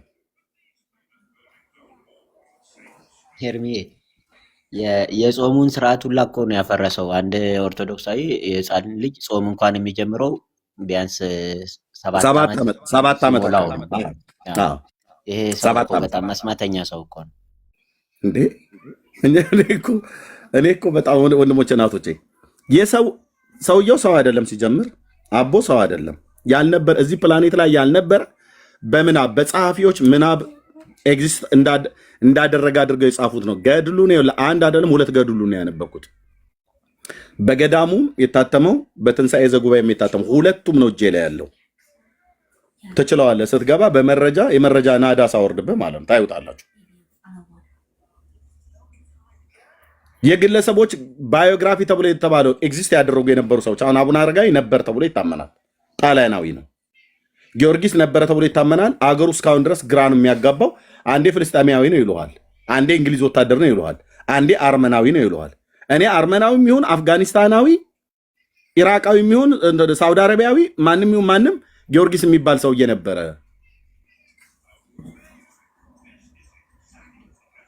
አባቱ ማን ነው? ዞሮንቶስ ነው ዘረንቶስ የሚባል ማለት ነው። ዘረንቶስ የሚሆን ሰባሊዮስ እሺ ምን አደረገ? ለእናንተ ለነፍሳችሁ ስራ የሚጠቅመውን ገድል ሲጋደል ኖረ ይላል። እውነትህን ነው፣ እውነትህን ነው። ጊዮርጊስ ነው ለእኔ ነፍስ የሚጠቅመው ነገር ሲጋደል ይኖረው። ምን ተጋደለ ብለህ ስትጠይቅ ገድሉን እዛው ጋር ስታነብ 70 ሰዎችን በእሳቱ ከአምላኩ በጸሎት እሳት ለምኖ ከሰማይ አዝንቦ ፈጃቸው፣ ገደላቸው 70 ነገስታትን። ዝቅ ብለህ ቀጥለህ ደግሞ ስታነብ 50 ሰዎችን እኔ ኃያሉ ጊዮርጊስ መጣሁላችሁ እያለ በተቀመጠበት ፈረስ ላይ ሆኖ በሰይፍ እያጨደ ገደላቸው ይላል። ይሄን ነው ለኤርሚያስ ነፍስ የሰራለት ተጋድሎ። ለነፍሳችን የሚጠቅመውን በጎ ነገር ሰርቷል ይላል። አይ ሲቆይ በቃ ወደ ተክለ ሃይማኖት ልሂድ ብለህ ከጊዮርጊስ ወደዛ ልሂድ ብለህ ደግሞ ተክለ ሃይማኖት ጋር ደግሞ ስትሄድ ተክለ ሃይማኖት ለነፍሳችን መብል ነው ይላል። ገና መግቢያው ላይ የነፍሳችን ስንቅ የነፍሳችን መብል ተክልዬ ጻድቁ ገደል እንዳከርማ የሚሰነጥቁ ምናምን ነገር በኋላ በምን እንደሚሰነጥቁት በድማሚት ወይስ በተሰበረ እግሩ? ማን ነው እግሩን የሰበረው?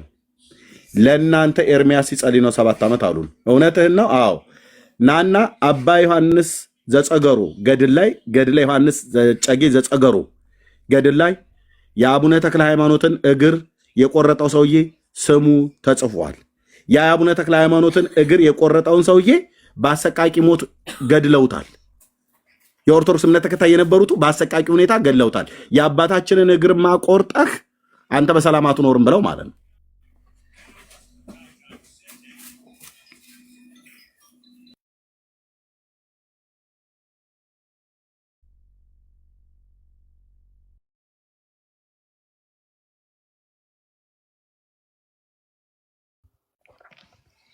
መርሲ ያለሻ ድምፅ አሰሚ እንዳያወርደ ወይ አለው ስልክ ገብቶብኝ ነበረ። እናስ ማን ነው በለስተድ አቡነ ተክለ ሃይማኖት ለእናንተ ለነፍሳችሁ የሚጠቅመው ነገር አደረገላችሁ። ስለ እናንተ 7 ዓመት ሲጸልይ እግሩ ተቆረጠ ተብሎ የተባለ ወንድሞች እናቶቼ ልብ ብለህ ስማኝ፣ ሪከርድ አድርግ። እነ ፕሮፌሰር ጌታቸው ኃይሌ እነ ፕሮፌሰር መስፍን ወልደ ማርያም ሁሉ ጭምር ሳይቀር በተለይ ደቂቀ እስጢፋኖስ በሕግ አምላክ ብሎ የሚለው የፕሮፌሰር ጌታቸው ኃይሌ መጽሐፉ እጄ ላይ አለ። እሱ ታሪክ እስኪ ይነበብ። ዲያቆን ዳንኤል ክብረት የጻፈው ኢትዮጵያዊ ሱራፌ ብሎ በሚለው የአቡነ ተክለ ሃይማኖት ታሪክ ላይ እስኪ ይነበብ። መጽሐፉ እጄ ላይ አለ። የአባ ዮሐንስ ዘጸገሮ ገድል እስኪ ይነበብ። የአቡነ ተክለ ሃይማኖትን እግር የቆረጠው ግለሰብ እንደሆነ ይናገራል መጽሐፉ። ታዲያ እዛ ተጣልቶ በፖለቲካ ያውም ፖለቲካ ማለት ነው የዛጉዌን ስርወ መንግስት ለመገልበጥ የተደረገ ጦርነት ላይ ማለት ነው። የዛጉዌን ዳይናስቲ በላስታና በላሊበላው አካባቢ የነበረ በኢትዮጵያ ታሪክም በገድለ ላሊበላ በገድለ ተክለ ሃይማኖት በቤተ ክርስቲያኒቱ መጽሐፍቶች ሁሉ የተጻፈ ነው ማወራው ስል ብራዘርዬ በዳ ፖለቲካ ውስጥ እሱ ሲዋጋ ታዲያ ሰውየው እግሩን ቆረጠው። እግሩን የቆረጠውን ሰውዬ ግን በአሰቃቂ ሁኔታ ገደሉት። መጽሐፉ ነው የሚናገረው። እነዚህ የሰዎች ባዮግራፊ ተብሎ የተባለው ነው አሁን ዛሬ በቀይ በጥቁር እስክሪብቶ ተጽፎ ገድላቸውን የጻፈ ያጻፈ የደጎሰ ያስደጎሰ የሳመ ያሳመ ሲነበብ ያደመጠ 22 ትውልዱ 50 ትውልዱ 40 ትውልዱ ይማርለታል። የማሐረ ነው የሳለ ነው የቀበነ ምናምን ነገር ብሎ በዚህ ጨርሰዋል ማለት ነው። አየ መጽሐፍ ቅዱስ ያላነበብንበት ጊዜ ስለነበረ ለሁሉ ነገር ነጠላችን አፍንጫችን ላይ አድርገን አሜን አሜን አባቴ በጸሎት ይርዱኝ ያግዙኝ በቃ ይሄ ነው። መጽሐፍ ቅዱስ ግን ሳንብ ብራዘር በገጠር አንዲት አለች ምንድነው በኦሮምኛ ስሟ ጠፋኝ ሶሎሊያ ነች። ሶሎሊያ ጅግራ ናት። በኦሮምኛ ሶሎሊያ ጅግራ ናት። ጅግራ የምትባለው ሶሎሊያ ያችኛዋ ቆቅ የምትባለው አይዶ ነው የምትረዱ ሰዎች አሉ። ቆቅ ምን እንደምትባለው በኦሮምኛ ጠፋኝ ስሟ። በጣም ነቄ የሆነች የአሞራ ዝርያ ናት። ጎርቶ ነው የምትባለው። ጎርቲ ነው የምትባለው። አይ ዶንት ኖ እንደየ አካባቢው የተለያየ ነው የሚባለው። ጎጎሪ ነው የሚባለው። ጎጎሪ ጎጎሪ። ልክ ቴንክ ዩ። አዎ ጎጎሪ ቆቅ ማለት ነው። ቴንክ ዩ። አዎ በዚህ ነው የምትጠራው። እኔ የምትወለድኩበት አካባቢ ላይ ጎጎሪ ነው የምትባለው። እቺ ጎጎሪ የምትባለው በጣም ያለት ቆቅ ናት። እንትና እኮ ቆቅ ነው ይባላል። ለምን ንቁ ናት። ጫካ ውስጥ ስላደግኩኝ እኔም እንስሶች ያሉበትን አካባቢ በደንብ አውቀዋለሁ። ደቡብ ምስራቅ ኦሮሚያ ክልል አርባው አውራጃ ውስጥ ነው የተወለድኩት ብራዘርዬ። ኦኬ ቆቅ ነው እንትና ከተባለ በጣም ንቁ ማለት ነው። እንትን ውስጥ አትገባልንም ራሱ ወጥመድ ውስጥ። ያቺኛ አይቱቺ ሶሎሊያ የምትባለዋ ጅግራ ጅል ነገር ነች። ዝም ብላ ነው መታ ትገባላለች የሚበላ ነገር። እቺ ግን አንድ እግሯን አንስታ ሌላኛውን እግሯን ለማንሳት የምትጠነቀቀው ጥንቃቄ ቆቅ የምትባለዋ ማለት ነው።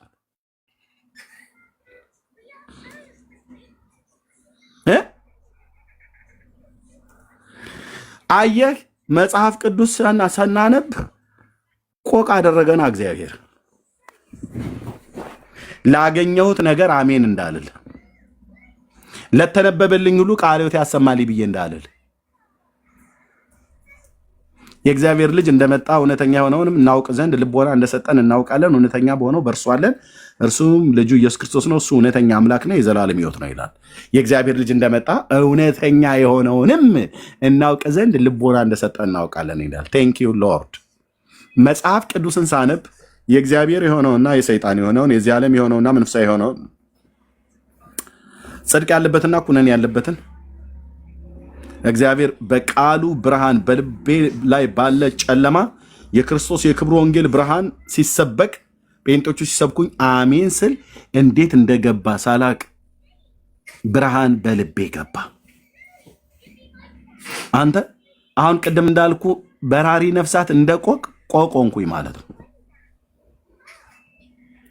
ኤርምዬ እልል በል የአባታችን የእንትና በረከታቸው ይደርብ። ያኔ አሜን አሜን አሜን በሳቸው መጀን ነበር ነው።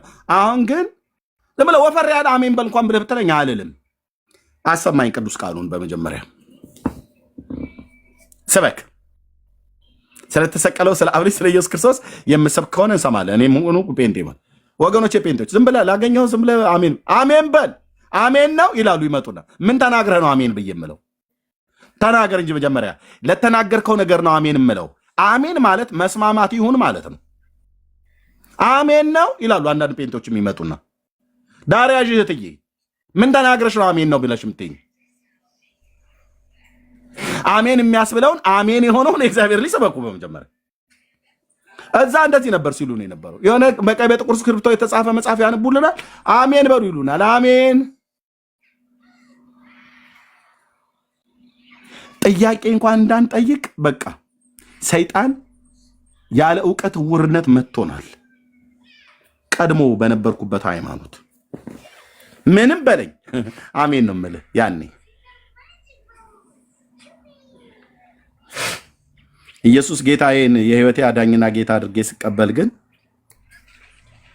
በልቤ ብርሃን ሲበራ እኔም አንተም አንቺም ነቄ ሆንን ማለት ነው። ማለት ቆቅ ሆነ እንደማለት ነው። ስለዚህ እስከዛ ጊዜ ጀምሮ ለተነገረው ነገር ሁሉ አሜን አንልም። የሰውን ባዮግራፊ ነበር እያነበቡ አሜን በሉ ሲሉ ነው የነበረው። አሁን አንልም። እኔ ለእኔ ብቻ እናንተ ወገኖች የወንጌላውያን አማኞች እኛ አንድ ገድለኛ ነው ያለን። የኔ አባት ስሙ ይባረክ። አንድ ገድለኛ ታሪካችን የለወጠ የቤተልሔሙ ሕፃን የዳዊት ልጅ የእግዚአብሔር ልጅ አንድ ገድለኛ፣ አንድ ዝነኛ፣ አንድ ሂሮ ነው ያለን። ሌላውን ጠራርጌ ዳር አስይዝልሃለሁ። አንድ ገድለኛ እሱም ጳውሎስ አይደለም። አንድ ገድለኛ እሱም ጴጥሮስ አይደለም። አንድ ገድለኛ ነው ያለን እሱም ሊቀ ነቢያት ሙሴ አይደለም። አንድ ገድለኛ ነው ያለን ስለኛ ከሞትና ከኃጢአት ጋር ሃሌሉያ የተጋደለ ሞትና መውጊያውን ሲኦልን ለዘላለም ድል የነሳ እሱ ነቢዩ ሳሙኤል አይደለም። አንድ ገድለኛ አለን እሱም የብሉይ ኪዳኑ ነቢይ ሚክያስ አይደለም። አዎ አባቶች ናቸው እነዚህ። ልክ ነው። አንድ ገድለኛለን። እሱም ዮሐንስ አይደለም፣ የዘብዴዎስ ልጅ ሐዋርያው። አንድ ገድለኛለን፣ የእግዚአብሔር ልጅ የዳዊት ልጅ ኢየሱስ ክርስቶስ። አንድ ገድለኛ፣ አንድ ዝነኛ፣ አንድ ሂሮ አለን። ከሱ ወጪ የሐረር ሰው ይላል አበደን። ጥፍራቸውን ተነቀሉ ብልሃት በላይ መተህ አንገቱ የተቆረጠን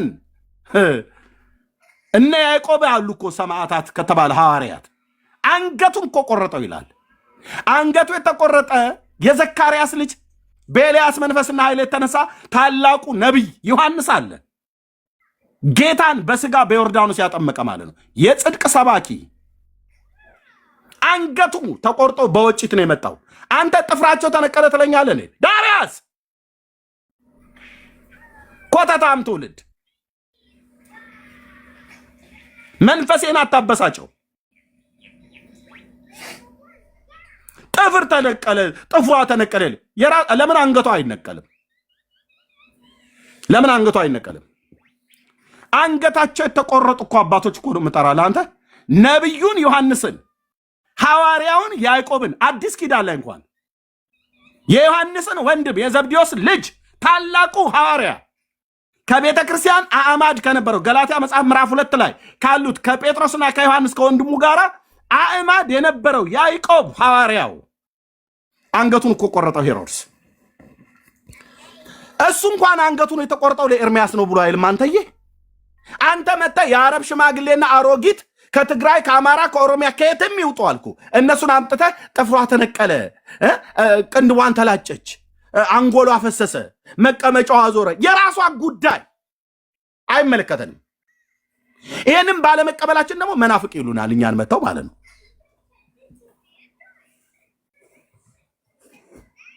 ምንድን ነው ያልከኝ አንተዬ?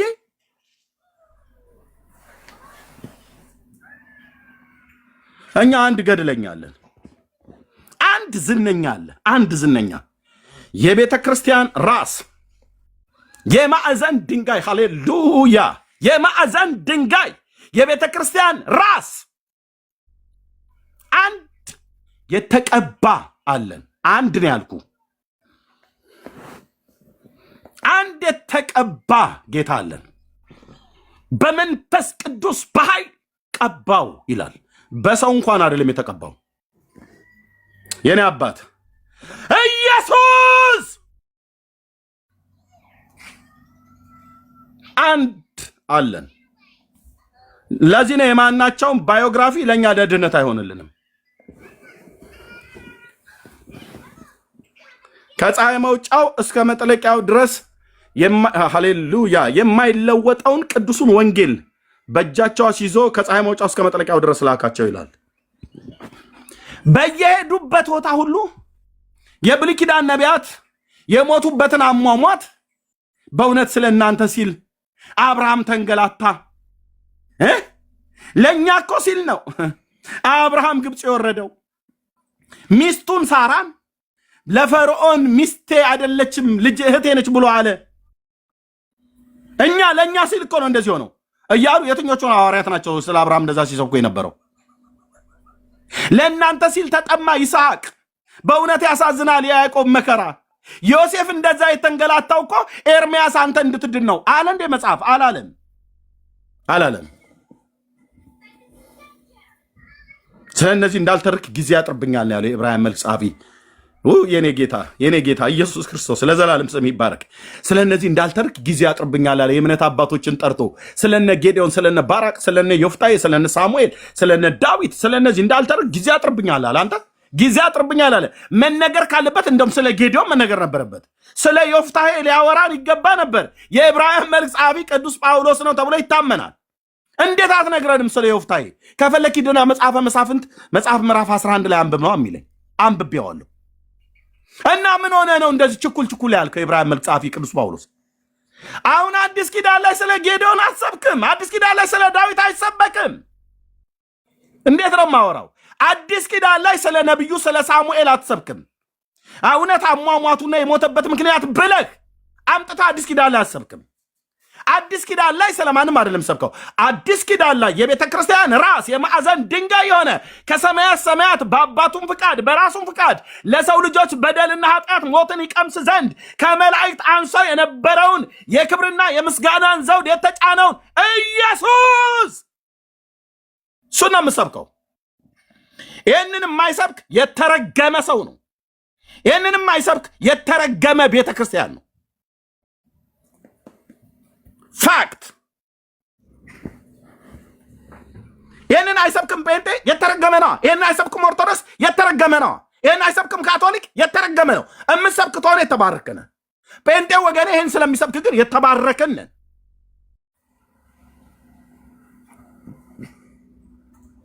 የግለሰብ ባዮግራፊ አምጥታ እኔ ላይ ታተክ እሁድ እሁድ ሰኞ ሰኞ ማክሰኞ ማክሰኞ ጠዋት ፀሐይ የሞኩ ዝንቤን እሺ እያልኩ ዘመኔን የበሉበት ያ ዘመን ይቆጨኛል።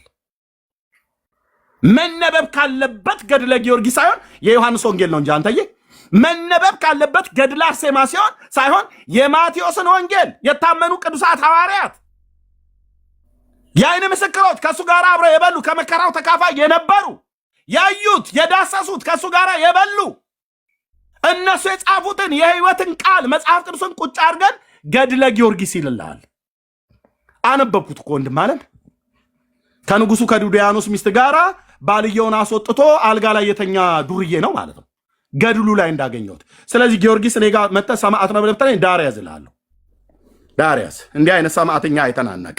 እኛ የምናውቃቸው ሰማዕታት ስለ ጌታ የተሰዉ ቅድም እንደጠራውልህ እንደነ መጥምቁ ዮሐንስ አይነት በጽድቅ የሰበኩ የሰውን ሚስት ያላማገጡ ያላወጡ፣ ሃሌሉያ ሃሌሉያ፣ የሰውን ሚስት ያላማገጡ ያላወጡ ባልን ከሚስት ለያይቶ በእልፍኝ የማያድር በምድረ በዳ ግን ስለ ጽድቅ ተሰዶ የሚያድር ነቢይ እኮ አልኩህ። በኤልያስ መንፈስና ኃይል የተነሳ ነቢይ፣ የጌታን መንገድ የሰበከ ነቢይ በሰማዕትነት ሲያልፍ አንገቱ ተቆረጠ። ሴት ጠቅሶ ሴት አውጥቶ ገንዘብ ዘርፎ አልነበረም። እኔ ላንስ እሱ ሊልቅ ይገባል ብሎ ያለውን ጌታን ስለሰበከ ነው። በጽድቅ መንገድ አመንዝሮችን ፊት ለፊት ስለተቃወመ ነው። ሰማዕታት ላስቆጥር እነሱ ናቸው። አየህ፣ ዮሐንስ ነው ሰማዕት። የዘካርያስ ልጅ ነብዩ ዮሐንስ ነው ሰማዕት። ስለ ጌታ አንገቱ እስኪቀላ ድረስ ሆነ ማለት ነው። እነ ያዕቆብ ናቸው ሰማዕትን የማውቀው። በኢየሩሳሌም አደባባይ ላይ አንገቱን ቆረጠው እኮ ሄሮድስ። እነ እስጢፋኖስን የምናውቀው አንቲጳስ የሚባል ሰማዕት ነው የማውቀው በራዕይ መጽሐፍ ምዕራፍ 1 ላይ። እዚህ መጣና የማንንም ነፍሰ ገዳይ ሰማዕት ብሎ ይለኛል። ደግሞ እኮ እሱ ቢያበቃ ጥሩ፣ ለእናንተ ሲሉ ነው ሰማዕት የሆኑት ይሉናል። አንድ እኮ አልኩ እንኳን ይሄን የአረብ ሽማግሌና አሩጊት አይደለም የሀገር በቀል አሩጊት የምሰበሰብ አንድ በእኔ ነፍስ ላይ ለእኔ ነፍስ ሰማዕት የሆነ ከእግዚአብሔር ልጅ ከዳዊት ልጅ ከኢየሱስ ክርስቶስ በስተቀር አላቅም፣ ማወቅም አልፈልግም። አትንገሩኝ። በጣም ነው መንፈሴን የምታበሳጨው አልኩ። እታመማለሁ ወንድሜ፣ እውነቴን ነው የምል እታመማለሁ። በጣም ነው የሚያሳምመኝ ከጌታ ከኢየሱስ ክርስቶስ ሞትና ትንሣኤ ብሎም ማዳኝነቱ ከስሙ ኃይል ከጸጋው ባለጠግነት ከምሕረቱ ባለጠግነት ከፍቅሩ ባለጠግነት ውጪ ሌላ ስትነግረኝ የኔ አባት እኮ ድሃ አይደለም። አንተ በምሕረቱ ባለጠጋ በፍቅሩ ባለጠጋ በጸጋው ባለጠጋ የሆነ የእግዚአብሔር ልጅ ኢየሱስ ክርስቶስ አዳነኝ እኮ አዳነኝ። ሌላ ስትነግረኝ ልታሳመመኝ ፈልጋ ነው ማለት ነው። እኔ ደግሞ አሽቀንጥሬ እጥልልሃለሁ ማለት አለቅልቄ ነው የምደፋለህ ማለት ነው። አለቅልቄ ኢየሱስ ስትለኝ ነው እኔ ከተቀመጥኩበት የምነሳው ደስ ብሎኝ። ነፍስ መንፈስ ሥጋዬ ፈንድሻ ይሆናል አልኩ። በእውነት የኔ አባት ስመ ለዘላለም ይባረክ። ጌታ ኢየሱስ ክርስቶስ በአንተ መንፈስ የተነካ ያውቀዋል። ቸርነትን፣ አባትነትን፣ ፍቅርህን፣ ምሕረትን የቀመሱ ያውቃሉ። ወንዶችና ሴቶች ልጆች፣ ወንድሞችና እህቶች ያውቃሉ። ለእኔ ሲል ኢየሱስ ጥፍሩን አይደለም የተነቀለው አንተ። ለእኔ ስል ኢየሱስ ጸጉሩን አይደለም የተላጨው አንተ ጥፍር ጸጉር ትላለህ አይደል? ለእኔ ስል ኢየሱስ የእናቴን ጡት አልጠባም ጾም አለሁና ምናምን ነገር ብሎ እንደናንተ አይነት ኮሚክ አይደለም ያደረገው። ለእኔ ሲል ኢየሱስ የሚከፈለውን ሁሉ መከራ ከፍሎ በዚህም አላበቃም። በመከራ ብቻ ቢቆም ጥሩ ነበረ። ዕዳዬ ለመከፈል መገረፉና መቀጥቀጡ መተፋቱና መነወሩ በሱ ብቻ ቢከፈል በቂ ነበር። ነፍስ ያስከፍል ነበር።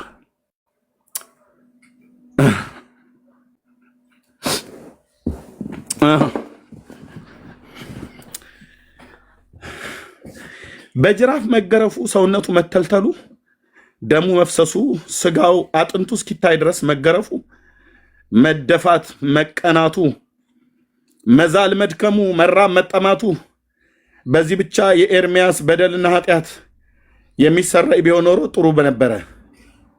ከዚህ ያለፈ ዋጋ ነው ያስከፈለው ጌታዬን ስለ እኔ ሲል። ምንን አስከፈለው? ነፍሱን አስከፈለው። ነፍሱን ስለ ነፍሴ አኖራት፣ ስለ ነፍሳችን አኖራት። ስም ይባረክ የኔ አባት። አየህ፣ ነፍስን የተከፈለልኝ፣ ህይወትን የተከፈለው የእግዚአብሔር ልጅ ነፍስ፣ የጻድቅ ሰው ነፍስ እንኳን አይደለም። እሱ ጻድቅ ሰው ብቻ ሳይሆን ጻድቅም አምላክ ስለሆነ ማለት ነው። ነፍስን የተከፈለው። ነፍስን ከጥፍር ጋር ታነጻጽርልኛለህ እንዴ? ለዚህ እኮ ነው በጣም ነው የሚቀፈኝ እኮ አልኩ። የተቀበልኩት የልዑል እግዚአብሔር መንፈስ እንደዛ ነው የሚያደርገኝ። ውስጥ በጣም ይቀፈኛል አልኩ። ከኢየሱስ ክርስቶስ ሞት ውጭ ሌላ ስታወራኝ በጣም ነው የሚያመኝ፣ በጣም ነው የሚያመኝ። ምን ሆኜ ነው ጌታ ሆይ? ምን ነክቶኝ ነው? እኔ አላቅም። ይሄን ነገር ውሰድልኝ ብዬ ያልኩት ዘመናትን ሳላቅ ማለት ነው። ለካ የነካኝ እሱ ነው። ለካ የነካኝ እሱ ነው። ለዘላለም ታማሚ ሆኝልሃለሁ። በፍቅሩ አይልቀቀኝ ጌታ ኢየሱስ። የዘመኔ ቁጥር አልቆ ወደ እሱ እስከሚሄድ ድረስ ማለት ነው። በኢየሱስ ክርስቶስ ፍቅር ልባችሁ መንፈሳችሁ ይነካ። ጸጉሩን አይደለም እሺ ተላጨው። እኔን ለማዳን ጥፍሩን አይደለም የተነቀለው፣ ጥፍሩን አይደለም የተቆረጠው። እንደናንተ እንደ ዘርአ ብሩክ ብላ ያልከው ጥፍሩን አይደለም የተቆረጠው። ጌታ ኢየሱስ የሚከፈለውን ሁሉ ዋጋ በስጋው መከራን ተቀብሎ በዚህም ብቻ አላበቃም። በእንጨት መስቀል ላይ ሰቀሉት። የዋሁ ጌታ ተሰቀለ፣ ጻድቁ ጌታ ተሰቀለ። ስለ ኤርምያስ ሲል ከምድር ከፍ አለ፣ ተንጠለጠለ በእንጨት ላይ።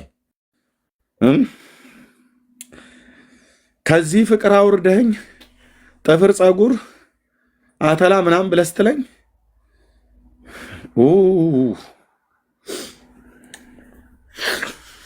ቴንኬን አባት፣ ቴንኬን አባት። ይሄ ጌታ ይወዳቸዋል ወንድሞች ናቶች። እሺ ይሄ ጌታ ይወዳቸዋል። ይሄ ጌታ ይወድሻል እህቴ። ይሄ ጌታ ይወዳል ወንድሜ። ይሄ ጌታ ይወደናል። በምን አውቃለሁ መውደዱን ብለህ ብትል ነፍሱን እስከ መስጠት ከዚህ የሚበልጥ ፍቅር ከኢየሱስ በቀር ማንም ለአንተ ያሳየ ለእኔ ያሳየ ማንም የለም። ማንንም ጥራ። ማርያም ይህን ፍቅር አላሳየችህም፣ ልታሳይህም አትችልም። ማርያም ይህንን ፍቅር የጌታ እናት ማርያም ይህን ፍቅር አላሳየችህም፣ ልታሳይህም አትችልም። ኬት አምጥታ ውስጥ ታሳይሃለች። ይሄ ፍቅር ቀራንዮ ኮረብታ ላይ ለማርያም ሁሉ ጭምር የተከፈለ ፍቅር ነው። ጠጣው የጽድቅን እውነት ለማርያም ጭምር የተከፈለ ፍቅር ነው። የተገለጠ ፍቅር ነው ለማርያም ጨምሮ። ማርያምም በዚህ ዘላለማዊ ፍቅር ልትወደድ ይገባት ስለነበረ፣ ማርያምም በዚህ ዘላለማዊ ምሕረት ልትማር ይገባት ስለነበረ፣ ማርያምም የጌታችን እናት በዚህ ዘላለማዊ ጸጋ መዳን ስለሚገባት ነፍሱን ስለ እኔ ብቻ ሳይሆን ስለ አንተ ብቻ ሳይሆን ስለ ማርያምም ጭምር ነው የከፈለው ጌታ ኢየሱስ።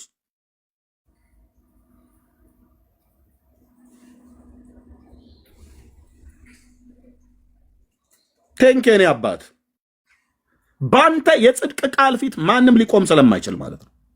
ይህንን የጽድቅ ቃል ማንም ዲናይ ሊያደርገው ስለማይችል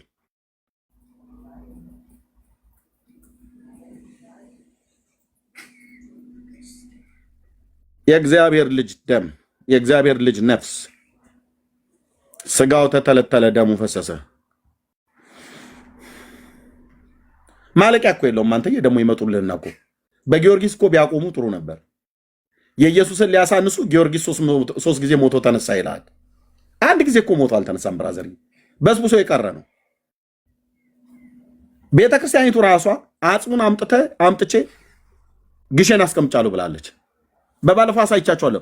መጽሐፈ ጤፉት ላይ የጊዮርጊስን አጥንቱን አምጥቼ ከፈረሱ ጭራ ጋር አስቀምጫለሁ ግሼን ደብረ ከርቤ ብላናለች።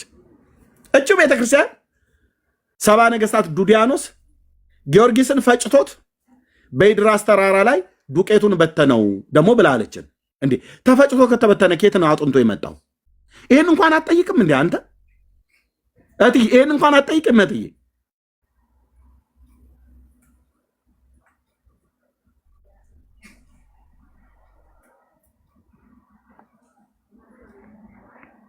እኛ አጥንቶ አይደለም ሙሉ በሙሉ ከነ ራስ ቅሉ ከነ ጭንቅላቱ ለምን አምጣ? ፈረሱን አጠቃላይ ለምን አያመጡት? የሙታን ችግር የለብንም። ኢትዮጵያ ስንት ትውልድ ነው በየጊዜው የሚሞተው? ሙታንን ስለማያድን ጊዮርጊስም ሙታን ነው። ማናቸውም ሙታኖች ናቸው። እናስ አንተ በክርስቶስ ኢየሱስ ስላልሆንክ ሙታን ነህ። ሙታንን ሊያድኑ አይችሉም። 4 ነጥብ። ሕያውን ከሙታን መካከል ስለምትፈልጉት አላችሁ የተባለው የእግዚአብሔር ልጅ ኢየሱስ ብቻ ያድናል።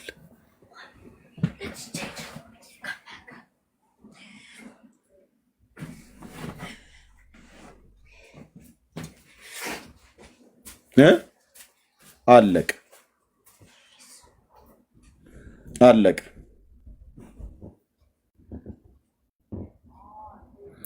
ጴንጤ ቤት እንደዚህ አይነት ስብከት ካላመጣህ አይሰሙም፣ አንሰማም። እኔም አንዱ ስለሆንኩ ማለት ነው። ጉባኤያችን መካከል መጥተህ አወራለሁ ብለህ ወይ ስበከን ተብሎ ተሰጥቶህ እንትና የሚባሉ አባት ነበሩ በእውነት ለእኛ በደልና ኃጢአት ተዘቀዘቁ፣ ተፈጩ፣ ተበተኑ፣ ተቦኩ፣ ተጋገሩ ብለህ ብትል አንታገሰም። ጌታ ኢየሱስ ምስክሬ ነው እኮ አልኩህ። ጉባኤ ውስጥ ካለው እኔ አልታገሰም። 15 ደቂቃ ልናይህ እንችላለን አወራርህን አይተን። ካልሆነስ ቀስ ብለን በጆሮ ውሃ ቀርተን እንደምናቀብል መስለን ቀስ ብለን መተን ቀስ ብለህ ውረድ ወንድም አለ ማይኩን ቁጭ አድርገውና ቶሎ ውረድ ነው ብለን እምቢ ካልክስ እናወርድሃለና ከመድረክ ላይ ሕያዋን ጉባኤ ተገኝተህ ሙታንን ትሰብካለህ እንዴ? ቤቱ ስርዓት አለው። ቤቱ ባለቤት አለው። እውነቴን ብዬ የምልህ ቤቱ ባለቤት አለው። ራሱ ፊታቸው ለታደ የጴንጤ ፊቱ ሲጋረፍ ታየዋለህ። ከኢየሱስ ውጭ አወራለሁ ብለህ ካልክ እሰብካለሁ ብለህ ካልክ የጴንጤው ራሱ ፊቱ እሳት ነው፣ ይገርፋል።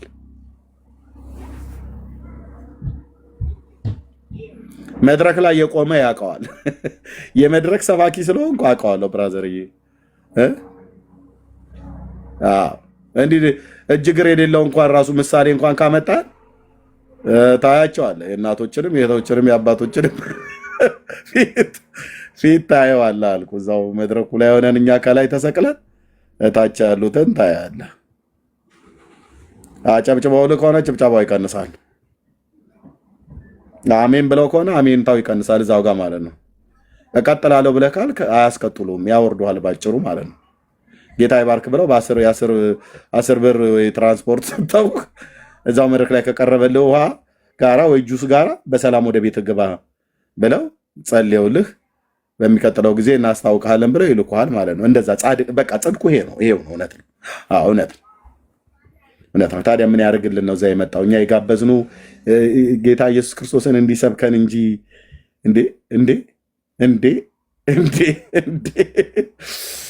እንዴ ባለቤቱን ካልና ቋጥሩን አይነቀንቁ ይላል። እንዲህማ ነገር የለም። እንዲህማ ነገር የለም። ደስ ይላል። አንተ ጴንጤነት ጌታ ኢየሱስ ስሙ ይባረክ። ድፍን 27 ዓመት ያለፈ እንደዚህ ወል እየተፍለቀለኩ እብድ እዩትን ሲያስጠላ እያሉን ማለት ነው። በቃ ሌላ ወሬ የለም ኤርሚያስ ይላሉ። ምን ወሬ ያለ ከዚህ ውጭ ብራዘር? ሁሉ ቀን ትኩስ የሆነ መና እሸት ያደርግሃል።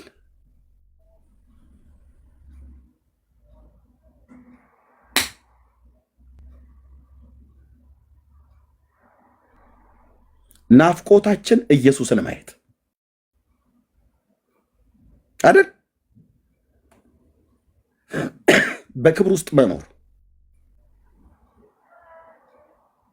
በጸጋው ጉልበት ተሞልቶ ማገልገል።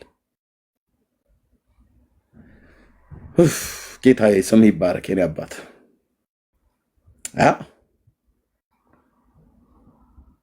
መገለጦች፣ ልሳኖችን፣ ትንቢቶችን እንዲጨምርልን ጸጋው እንዲያበዛልን በቃ የዕለት ዕለት ምኞታችን ሁሉ ቀን ኢየሱስ በቃ እንትን አይደብራችሁም እንዴ? በሌላ ምን ሌላ ስለሌላችሁ ነው ቫራይቲ የሆነ ነገር ምናምን ነገር የለም።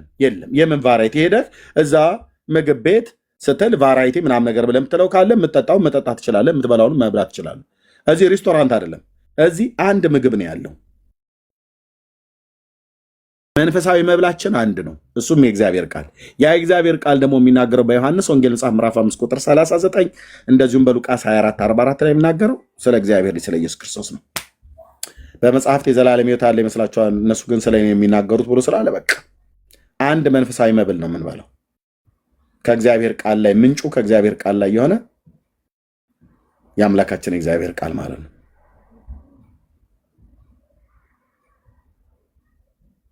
ቴንኬን አባት በእጃችን መዳፎች ባንጨብጥህም በውስጣችን ግን ባለው በመንፈስ ባኖርከው ነፍሳችን አንተን ታውቃለች።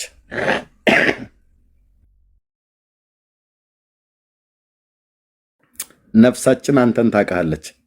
በእጃችን የመጨበጥና የመዳሰስ ሐዋርያቱ አንተ በነበርክበት ዘመን ስለነበሩ አይኖቻችን ያዩትን እጆቻችን የዳሰሱትን እናወራለን ብሎ እንዳለህ ባሪያህ በስጋ አይኖቻችን ባናይህም እንኳን ጌታ ኢየሱስ በዚህ ምድር ስትኖር አሁን እኔ የምናገርበት እንደነበረው አይነት ድምፀት የተናገርከው አለ። እሱ ሪከርድ ተደርጎልን ዛሬ እንድንሰማው ዕለት ዕለት ባንከፍተውም ግን የተናገርከው ካፌ የወጣው ሕያው ቃልህ ግን ዛሬም አለ። ቅዱስ ቃልን ስናነብ መንፈሳችን ነፍሳችን እንደተፈታች ሚዳቋ እንደምቦሳ ትዘላለች። ውስጣችን መንፈሳችን ቅጥል ይልብናል። አንተን አንተን እንላለን ሁሉ ቀን። ስም ለዘላለም ይባረክ የኔ ጌታ፣ ስም ለዘላለም ይባረክ። ዛሬ ተሰብከህን በቃ ጠገብኩኝ ለነገ አያስፈልገኝም ብለን አንልህም። ወዲያው ትርበናለህ። ወዲያው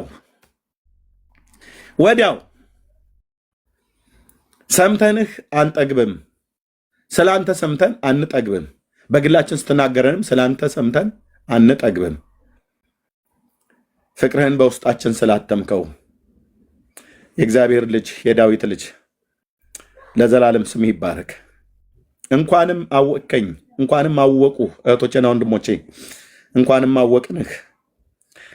በዓለም ላይ በብዙ ሃይማኖቶች ውስጥ አዳኞች ናቸው ተብለው የተነገሩ ብዙ ጌቶች፣ ብዙ ሰዎች፣ ብዙ ፍጡራን፣ ብዙ አማልክት በድን የሆኑ አማልክቶቻቸው በተራሮችና በወንዝ በሸለቆች በተራሮች ራስ ላይ የተከሏቸው አሉ። ወደ እነሱ የሚጮሁ እነሱን ሄደው የሚተሻሹ ከእነሱ ጋር የሚነጋገሩ አጋንንት በእነሱ ላይ ተገልጦ ተአምራትን በማድረግ ብዙ ምልክቶችን የሚያሳዩቸው ብዙ አማልክቶች አሉ። አንተ ግን ለእኛ እንደነሱ አይደለም። አንተ ግን ልዩ ነህ የኔ አባት ጌታ ኢየሱስ፣ ልዩ ነህ። ከማንም ጋር አትመሳሰልም። ከማንም ጋር አናስተያየም። ልዩ ነህ፣ ዩኒክ ነህ፣ ልዩ ነህ። ከነዛ አማልክቶች መካከል እንዳንዱ ነህ ብለን አንልህም። እነሱ የሰው እጅ ስራ ቀልዶች ናቸው።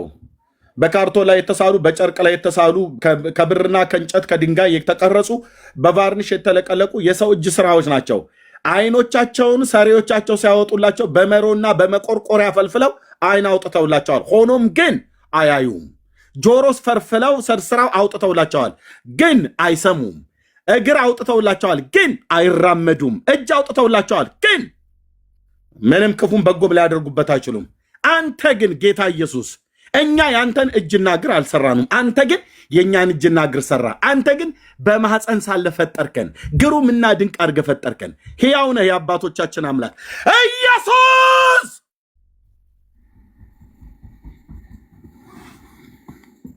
እኛ አንተን አላበጀንህም። አማልክቶቻቸውን በእጆቻቸው እንደሚያበጁ፣ በምስማር እንደሚመቷቸው፣ በመላጊያ እንደሚልጓቸው፣ በመጋዝ እንደሚቆርጧቸው ቆርጠን እግር አላበጀንልህም።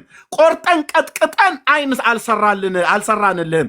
አንተ ግን አንተ ነህ። ዓመታቶችም ከቶ አያልቁም። የዳዊት ልጅ ኢየሱስ እኛ አንተን አልሰራንም። አንተ ግን ሰሪያችን ነህ። አንተ ግን ፈጣሪያችን ነህ። አንተ ግን የሕይወታችን ባለቤት ነህ። ለሰሯቸው ለእጆቻቸው ስራ እነሱ ይሰግዳሉ፣ ወደ እነሱም አድነን ብለው ይጮኻሉ። አንተ ግን የሰራሃን ያበጀህን ከእናቶቻችን ማፀን የፈጠርከን ወደ ገሃዱ ዓለም የገለጥከን አንተ ግን ሕያው ነህ። ሕያው ነህ የኔ አባት። ቴንኪው የኔ ጌታ፣ ቴንኪው የኔ ንጉሥ። ለዘላለም ስም ይባረክ፣ ለዘላለም ስም ይባረክ የኔ አባት። አንተ ግን የሰው ዘር ተብለው የሚጠሩ በዚህ ፕላኔት ላይ ያሉ እንደሚያመልኳቸው በድን ዕቃዎች አይደለህም። አንዴ በትከሻቸው ላይ፣ አንዴ በመኪናቸው፣ አንዴ በቤታቸው ግድግዳ ላይ፣ አንዴ በቦርሳቸው ውስጥ በኪሳቸው ውስጥ፣ አንዴም በሚኖሩበት በሚሄዱበት ይዘዋቸው እየጎተቱ ወይ እየተሸከሙ በትከሻቸው ላይ እየተሸከሙ ወይ በኪሳቸው አንጠልጥለዋቸው እንደሚሄዱ አማልክት አይደለም የኔ አባት።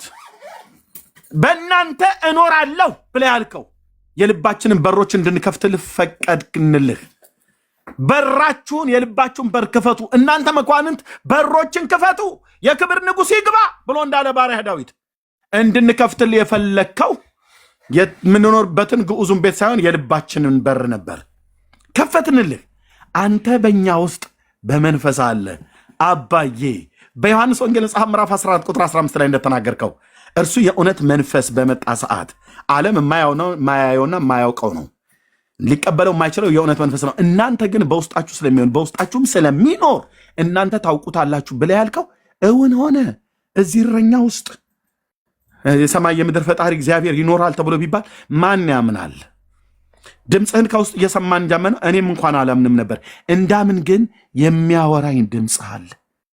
ሃሌሉያ! እህቶቼና ወንድሞቼ የምታወራቸው ሕያው አምላክ አንዱ ጌታ የሁሉ ጌታ ነህ።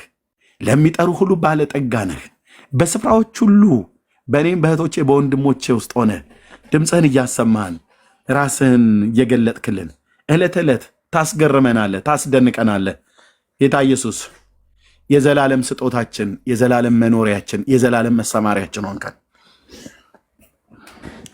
እኔና በስም የጠራውን ሕዝብ አንተን ላመሰግን በስምህ ተሰባስበናል። ክብር፣ ባለጠግነት፣ ሞገስ፣ ኃይል ከዘላለም እስከ ዘላለም በዙፋንህ ላይ ለተቀመጥከው ለታረድከው በግ ለዳዊት ልጅ ለእግዚአብሔር ልጅ ለኢየሱስ ክርስቶስ ለንጉሳችን ይሆን። አሜን። ተባረኩ ወገኖቼ፣ ጸጋ ይብዛላችሁ። እህቴ ሜርሲ የት ሀገር እንደምትኖር አላቅም። ሰዓቷን ወስደንባታል። ሌሊት ሊሆን ይችላል። ቴንኬን አባት ተባረኩ ወገኖች፣ ጸጋ ይብዛላችሁ። ጌታን ለማወቅ የምትፈልጉ ሰዎች ካላችሁ ኑ ወደ እግዚአብሔር መንግስት፣ ኑ ወደ እግዚአብሔር መንግስት። በውስጥ መስመር ጻፉልን፣ ጸልይላችኋለሁ። ዘመኔን ጊዜን የሰጠሁት እዚህ እህቶቼና ወንድሞቼ እንጸልይላችኋለን። በስፍራችሁ በአቅራቢያችሁ ያሉ በትክክለኛ የወንጌል አማኞች የሆኑ ወገኖቼ ባሉበት ቤተክርስቲያን ሂዱና ጌታን ተቀበሉ። ወንድሜ ሂድ። ኤርምያስ እየሰበክ እያለቀስክ የምትሰብከው ኢየሱስ ሁሉ ቀን ደስ ይለናል። ስታለቀስ አብረንህ እናለቅሳለን።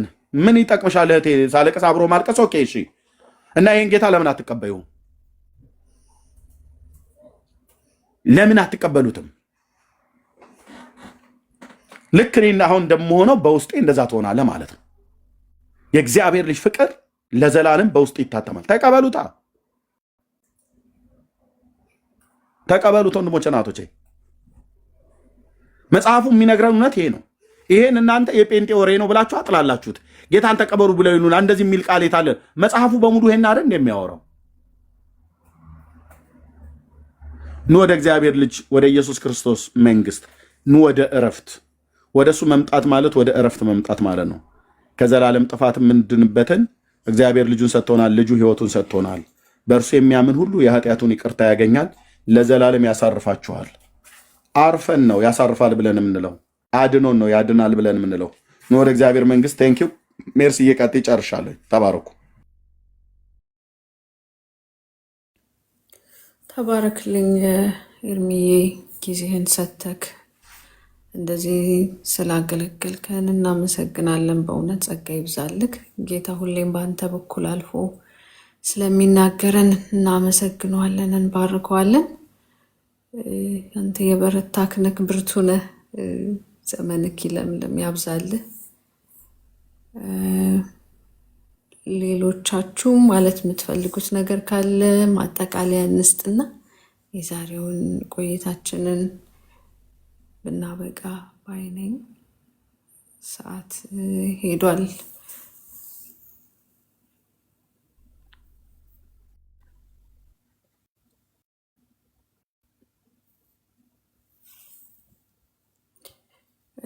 አይ በቃ ዝጊው፣ በቃ ችግር የለም።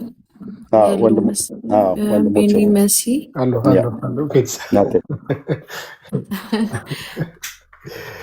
ጨርሳችኋል መሰለኝ። እያለቀ ነው መሰለኝ፣